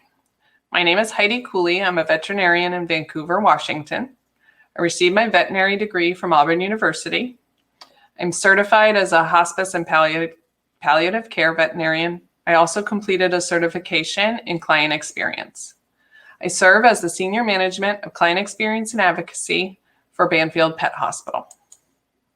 In this session, we're going to discuss conflict management. In the last two sessions, we discussed COVID-19 and feedback as well as making changes or improvements in your hospital. Conflict management became a huge subject in COVID-19 because of the increased client complaints. So in today's session, we'll talk about the causes of conflict, your team's responses to conflict, some of the emotions during conflict, and some resolution strategies that include both resolution efficiency as well as communication with clients. So do you know what causes conflicts in your hospital? Are you aware? Sometimes it's not what you think. So I'd really try and have you walk through what are the most common conflicts. And you may need your team to help you out with this because there may be things that they feel are conflicts or things they see that maybe never bubble up to the practice manager or even the veterinarian. This is a slide in the last two sessions. We discussed all the different ways that increased complaints happen. And these are related to COVID and the things that we're seeing this year, but a lot of them can be related to outside of COVID concerns. It's important when you're dealing with conflict, no matter who you are, to really know that everyone gets nervous and scared. The first thought of dealing with an angry, aggressive, situation that maybe didn't go well, that first thought of fear is really healthy. But when you let that fear fester or paralyze you, that's when it becomes a problem. So really understanding that first little jolt shouldn't be the thing that stops you. Sometimes this fear festering can delay your response to a client, which can only make things worse. So making sure you're not paralyzed and that you really stress to yourself the benefit of getting it over with or getting it through it versus waiting it out. There is sometimes analysis paralysis where you want every detail. And that's not always the best thing. There's a lot of times where a client's upset where I feel if I just call them and get their information before I get the rest of the team's information, I actually end up with a much better relationship with the client and a much better way towards resolution. It's important in your hospital to really stress that negative energy is contagious, and it's somewhat of a self-fulfilling prophecy. If you are determined it will be a bad day, it will be a bad day. If you're determined that this conversation is not going to go well, it won't. If you're determined that this person is very aggressive and unreasonable or crazy, that's going to make it much harder for you to move towards resolution. And you know what? That won't go well because you've already set the expectation that it's not going to go well. This was in the last session, but I think it needs to be in conflict management stressed. That client care is the skill. So instead of maybe comforting this person, I should have changed this to arguing with this person. Understanding people, especially perhaps unreasonable people, is an art. Speaking during a very intense conflict is a skill. So these are skills that need to be built. There may not be a huge library about talking to angry veterinary clients, but there is a huge library of talking to angry customers or talking to human healthcare patients that are upset. So really expand your breadth in what you search for or continuing education you consider, because there can be a number of resources that are outside of veterinary medicine that might be very helpful. In the last talk, we also talked about balancing all the considerations. And when you're making this balance, sometimes people are upset. So if you choose employee health over maybe client concerns, that can tip this balance, and you need to have solid in your mind where you find that balance. Here's a list of common complaints. Again, you should know what common complaints are. A lot of them end up related to communication. Some relate to client experience as in, true customer service. And in our industry or any medical, there are medical errors. So discussing lab results is really important. There's a lot of times where we run lab reports, but the client doesn't get visualization of them or wasn't informed what was abnormal or normal or what we're monitoring. Another item is medication side effects, especially things like ear medication, which could cause deafness. Are these things reviewed? There are certain states where they're reviewed. In California, you're required to review them. But as those, as more concerns come up, that might become more widespread. Possibility of surgical complications. Are we going over that this pet might need overnight care? That sometimes things don't go as planned, or they could have suture reactions that can lead to infection and more cost. And then a really common one I've seen more recently is the importance of referral or consequences of declined services. So when I talk to a client and express that they need to go see a cardiologist, am I clear that if they do not go see the cardiologist, their pet could have health consequences? Am I clear that that sick pet, that declined blood work, this will limit my ability to know that our treatment's going to work? And we may have to do a lot of try and see. And that could, in the complete picture, actually increase their costs because we're not going towards the true cause of the disease. So this communication of facts, not related to medical errors, just related to what occurred or what might occur, it's really important that your team knows that these can lead to client complaints. This client experience list, I think this is what most people think of client complaints, and I think our teams probably have a really good idea about things waiting too long, when a pet can't be seen when they're sick, rude service, how long the pet's here, sometimes how the estimate is reviewed or how the treatment plan is reviewed with the client. So those tend to be things we're very easy to deal with. Harder medical concerns or medical complaints is when we know there was an error. And these are hard discussions to have. Again, there's wonderful information or education from the human medicine department or human medicine literature about giving people bad news or discussing medical errors. So I really would recommend you Google or look up human medical error conversation tips. So there can be surgical errors or where our equipment fails. A hard one is when, medications are calculated incorrectly. And then also think about when lab work isn't read. So sometimes lab work isn't gone over, but sometimes lab work can just skip right by the doctor. So if that glucose wasn't caught or that platelet was just assumed, low platelet count was assumed to be clumping, that can have a huge impact and can lead to some pretty severe client complaints.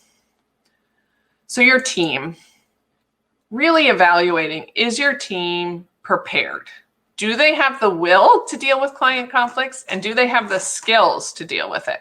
Because I think those are two things that could be harming how quickly your clients are handled and how concerning it is for your teams to deal with it.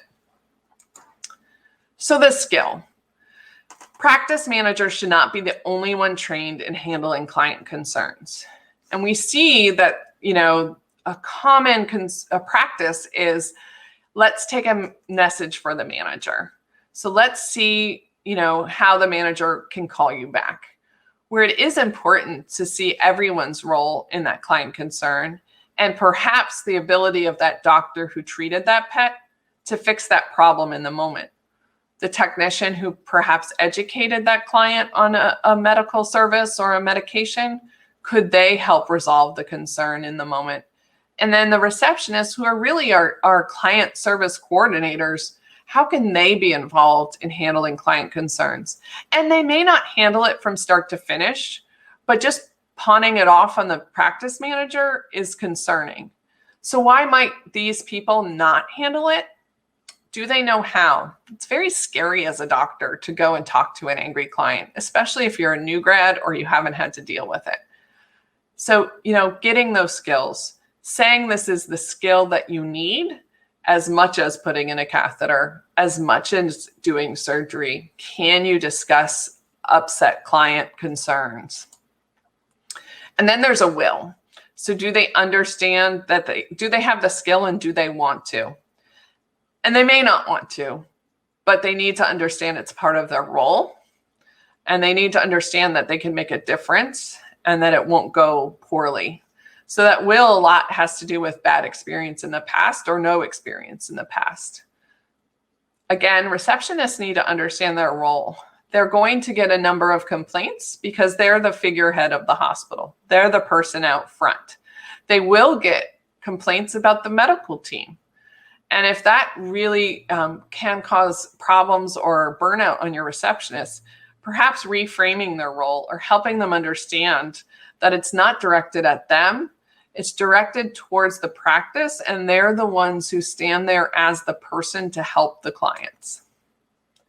So how do you help your team? How do you help them build those communication tools?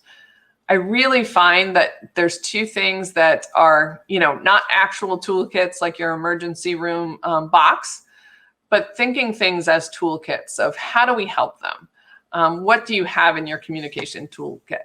So I love a things to say and not say list. And it's not, things like that you can think of. It's also things that maybe as an experience you've had happen. They might be able to add to it. When you have a really angry client saying, calm down, that might not work. When you have a really angry client and you say, no, that didn't happen, again, that might escalate things. Where if you say, help me understand how you feel that occurred, or help me understand what you feel occurred, that can make a big difference. For calm down, it can be, I am really sorry to frustrate you. I would like to have this conversation and I'm really here to help. So really talking through verbiage can make a huge difference, and everyone can support each other in things that worked well and things that didn't. Very important that you support the team when they fail. Not every client communication is going to go well. Not every angry client is going to all of a sudden say everything's fine. That doesn't mean that they failed completely. They are successful that they went out and tried. Especially for newer doctors, it's important they understand that you have their back, and then you're going to be there to support them if it all goes, kind of cattywampus. So making sure your team is trying, and when they try, they learn from it. You can offer best practices, what you usually do, what questions you ask. Sometimes I'll have them go out and start the conversation and then I finish it. So, the best way you can support them is to help them and to discuss things when they don't go well. Another item would be a self-care toolkit. Really focus on their self-awareness and try and reframe the idea of complaints from some horribly negative thing to something that is a learning opportunity. And I know that sounds kind of, super, everything's fine, be happy. But it is something that a complaint is going to happen. And if we say they're never going to happen, that's not realistic. But if we say every complaint, makes us not worthy of, continuing to practice, that's not realistic either. So in the vein of self-care, you really want to identify associates with client fatigue and burnout, because this is something that could spiral downward very quickly. It also, even for your caring for your associate, it also can affect your business, because if you have someone who's severely fatigued working with clients, those are not going to be positive experiences. You're not going to have a good client experience. These are very easy to pick out. This is very easy for a client to realize that this person doesn't care. Again, there are resources available AVMA has well-being. They have self-assessments and work and compassion fatigue information. So when someone is struggling, giving them resources. There's an excellent group out of Australia that's doing a new program called Love Your Pet, Love Your Vet. They have excellent videos on compassion fatigue. They have excellent videos on how painful or how stressful it is to show clients financial issues, show clients estimates that are really high.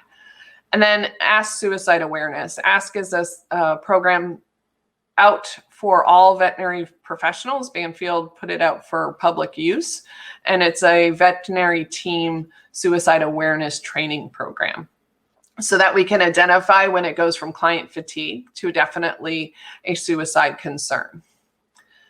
All of these resources are great. We do need to care about associates, but there needs to be accountability when resources are not being sought out. You can't continue to blame clients if the team is not seeking out improvements for their skills. You can't continue to say that this is a horrible industry if you haven't really, gone to these resources of well-being, found help for compassion fatigue, maybe gone to a counselor to get, help with these feelings. So it is a point where you are going to have to hold your team accountable if wellness resources are not being used and they're continuing to go down this spiral, because it will affect your business. When your team sees complaints or conflict, there can be some pretty emotional reactions. Why do we feel this way? Why do we feel shame? And I think, we don't put a name on it, but it's important to recognize why complaints feel bad and to get it out in the open. So the complaint makes me feel bad because I feel like that I didn't do well enough. I'm not good enough. I'm not being appreciated. I'm not worthy. And that's really important to recognize, because if you can take that shame away, it's easier to work through conflict. Because if you feel the client is telling you you're not good enough, or if you feel the client is telling you you're not worthy, that's going to be a much different conversation than if you're feeling like the client's just complaining about a situation that happened. The flip side of shame is blame.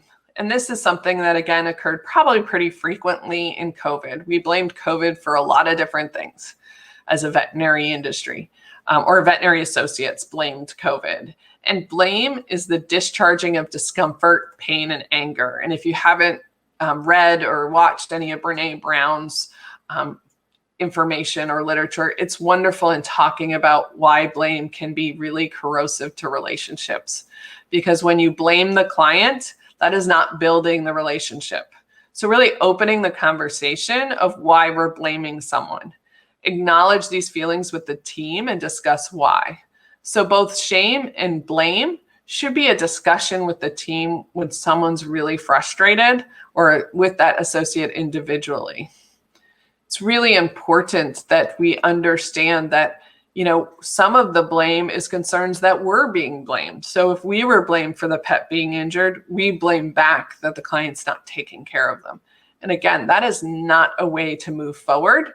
That's a way to stop the relationship and damage it. When we discuss these feelings with our team or support someone who's been through a bad client experience, it's important to support them and not support the blame. So I've seen when I've been in a clinic, someone got yelled at up front.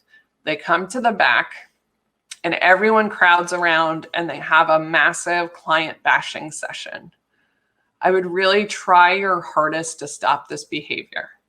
When they come to the back upset, it should be, you're wonderful, you did a good job, thank you for trying, we know that you're valuable, but it shouldn't be person's horrible, all clients stink, this is, we shouldn't be treated like this because this client's just crazy, because that really pumps up the blame.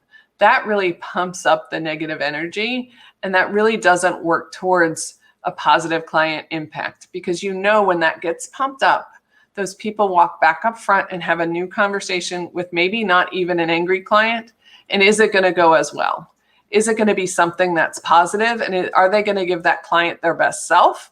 Or are they going to have built up all that negative that it is something that's just going to feed all their interactions for the rest of the day?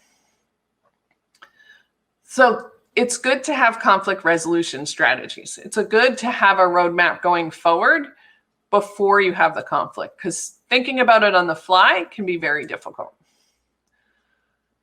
One of my favorite quotes or, things to think about when you're dealing with client conflict is a resolution technique is not pointing out how the client is wrong. If your whole message to go up front is to tell them that they're wrong, that's not resolution. The other thing is if you go up front to tell them that you didn't hurt them. You don't get to decide. I have never had a conversation where someone thought I was rude and I discussed all my reasons why I wasn't rude and they go, oh, you're right, you weren't rude, or frustrating, or all these different things. So really resist the need to alter their feelings. You can't change their feelings. You can't change that they're hurt. You can try and find a resolution. You can try and move it forward, but you can't change their emotions. So it's important also to have a set up standard of who fixes concerns. Whose responsibility is it? And I really start with the treating team. The team that treated the pet should be the initial person who handles the complaint. And this is the treating doctor, the treating vet assistant, or the receptionist who was there at the time. Initially handling them with the team that saw the pet reduces the he said, she said, because it's I said, you said. This is what I understand. Is this what you understood? It really is much more efficient if the people involved in the conversations are the ones fixing the problem. Again, be sure if PTO or vacation time rolls around when this conflict comes up, that someone is identified to take the concern. So if I worked Monday and Tuesday and then I'm off Wednesday through Thursday, making sure that someone is back up, that if there's any concerns with my clients, Dr. Smith takes care of them. If they're unable to resolve the concern, that's when it should move to the lead veterinarian or practice manager. I still think medical errors, whether they're coming from the treatment team, they should all be evaluated by the lead doctor or practice even owner, because that's something important that the whole hospital knows about. But client service concerns should be bubbled up when they're not able to be taken care of by the treatment team. Again, making sure if these people are on vacation, that it goes back to someone else. A backup is identified. I've seen where practice I worked at years ago, the practice manager would take a week off and that message would sit there till they got back. And the day they got back, they were really busy and it wouldn't get answered for 10 to 14 days. And that really is not acceptable when a client has a complaint. So making sure that someone is identified, that if someone's on vacation, they're going to be the backup and take on that role. Another escalation, so if these two teams were unable to fix the concern, then it can go up to the practice owner or regional leadership if you're in a corporate structure. This is very important. Again, maybe medical errors come up this high, but this should be the majority. And as things go up, it should be the more and more escalated or aggressive concerns. And then they will decide when your professional liability insurance should be consulted. Definitely they should be consulted on items with big medical errors, threats of legal cases, or threats of state boards. The other thing with practice or owners or regional leadership, I would really identify or escalate things that may be dealing with discrimination, racial concerns, any kind of disability discrimination. Those concerns need to be raised pretty quickly.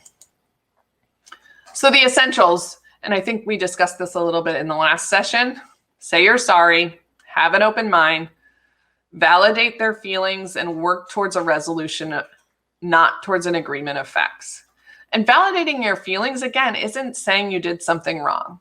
It may be saying, I can understand how it's frustrating when you expected something and got something else. I didn't say we gave you the wrong thing, but I can appreciate that it's frustrating. I can appreciate that it can anger you that you thought you were going in a room for this appointment and it's a drop-off. I get that. And what you're really saying is, as a human, I understand you have emotions, and I understand that you feel we didn't meet your expectations. And again, it's you feel over here. It's not that I did something. So it's much easier to validate that that's what they're feeling. And me as a human understand that frustration isn't comfortable. And that's what I'm apologizing for. There's some communication best practices on how you start and end the conversation. So you always want to start the purpose. I'm calling you because I understand you were very frustrated during your visit today. Or I'm calling you to get more information so that I can, understand what happened and how our team was unable to help you. I love open-ended questions because you'll get information that maybe won't come out with yes or no's. So tell me about what were the 3 things that most frustrated you. Yeah, it gives them 3 things, but it's not tell me if our hospital made you angry, because then it's yes or no. A lot of, ask the questions that'll give you the most detail, because as much as that seems like it takes a lot of time, the worst thing that takes time is 400 yes or no questions where you're not getting to the root of the problem. Review and reiterate their main points, because this will stop you in your tracks if you're going down the wrong path. There are times where I know this complaint is about X, and then I find out when I review their complaints about something completely different. So if I say, I am really sorry, it seems like your concerns are related to how long your pet was here and that you weren't informed of the cost. And then the client might come back and say, no, I am really concerned that my pet went home with poop on its feet. And if I spent all my time and all my effort discussing that the pet was there too long, and that wasn't even the problem, I'm not going to address what they want, and my ability to resolve their true concern is not there. And when you end the conversation, even if you resolved it, you should advise them when the next contact will occur. So my practice manager will get back to you by Thursday with your reimbursement concerns, or my receptionist will get back to you later today by end of day to set up that appointment, because I think we need to look at your pet. I always say if it's a follow-up call from me that I would discuss, at this point, I'm going to go back and do some more research, and then I'm going to call you back next Tuesday or Wednesday. Is that convenient? And if it is convenient, I'll usually hedge my bet and say, if for some reason you don't hear from me on Tuesday and Wednesday, please feel free to reach out, and I will do my best to, get back to you. I just, I'll put it on my calendar, but if you don't hear from me, you're free to contact me back. And I think that makes people feel more comfortable. And it gives me a little bit of a slide if for some reason I'm not able to get back to them. So how do you decide how to resolve? Because that can be difficult. And I usually ask 3 questions. Do we have fault? Is there something that went wrong? Is the request reasonable? And is there a middle ground that would be acceptable? So reasonable is a hard one. So, is their response or their request reasonable? And is your response reasonable?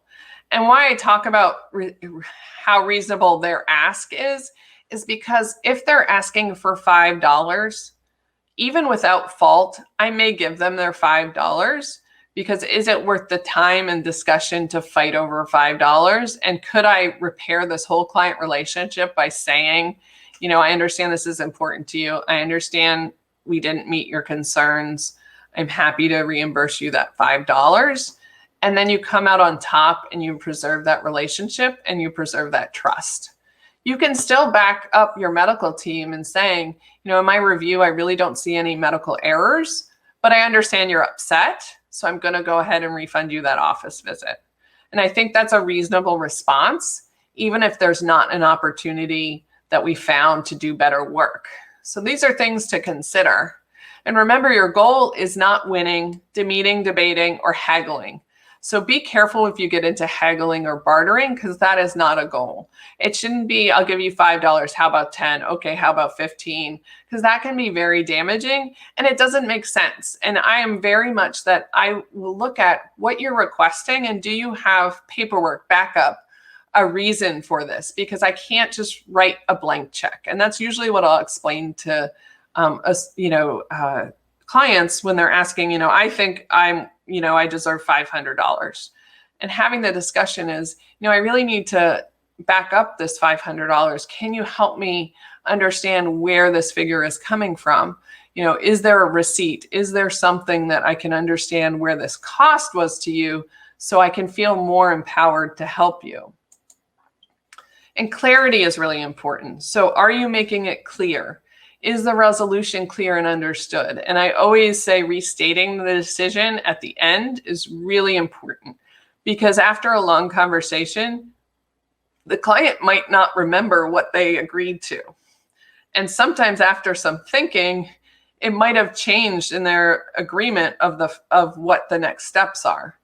So restating. So I would just want to state this, I usually start, I want to state this so we're both on the same page and that we can make sure that this is what is understood by both of us.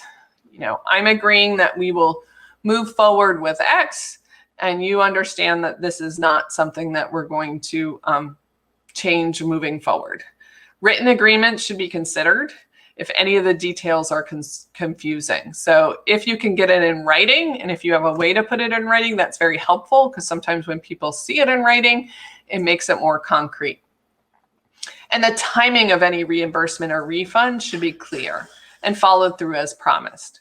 So if you are promising that they will get a refund in 24 hours, is that appropriate? Will they see it on their credit card bill? If you need to request a check, does that take 2 weeks? Plus needing to be mailed. So it should be clear and again, followed through as promised. So that is the worst thing, is when you do come to agreement and something falls through. In conclusion, we should all really understand the impact that COVID caused in the veterinary industry. But we should also understand that the skills learned in the terms of resiliency, innovation, and agility could be lifelong skills that help everyone practice better.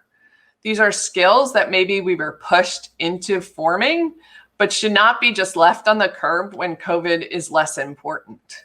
These can be industry changing and can cause innovation that will do nothing but make our days easier, make our clients happier, and make big changes in our ability to move forward.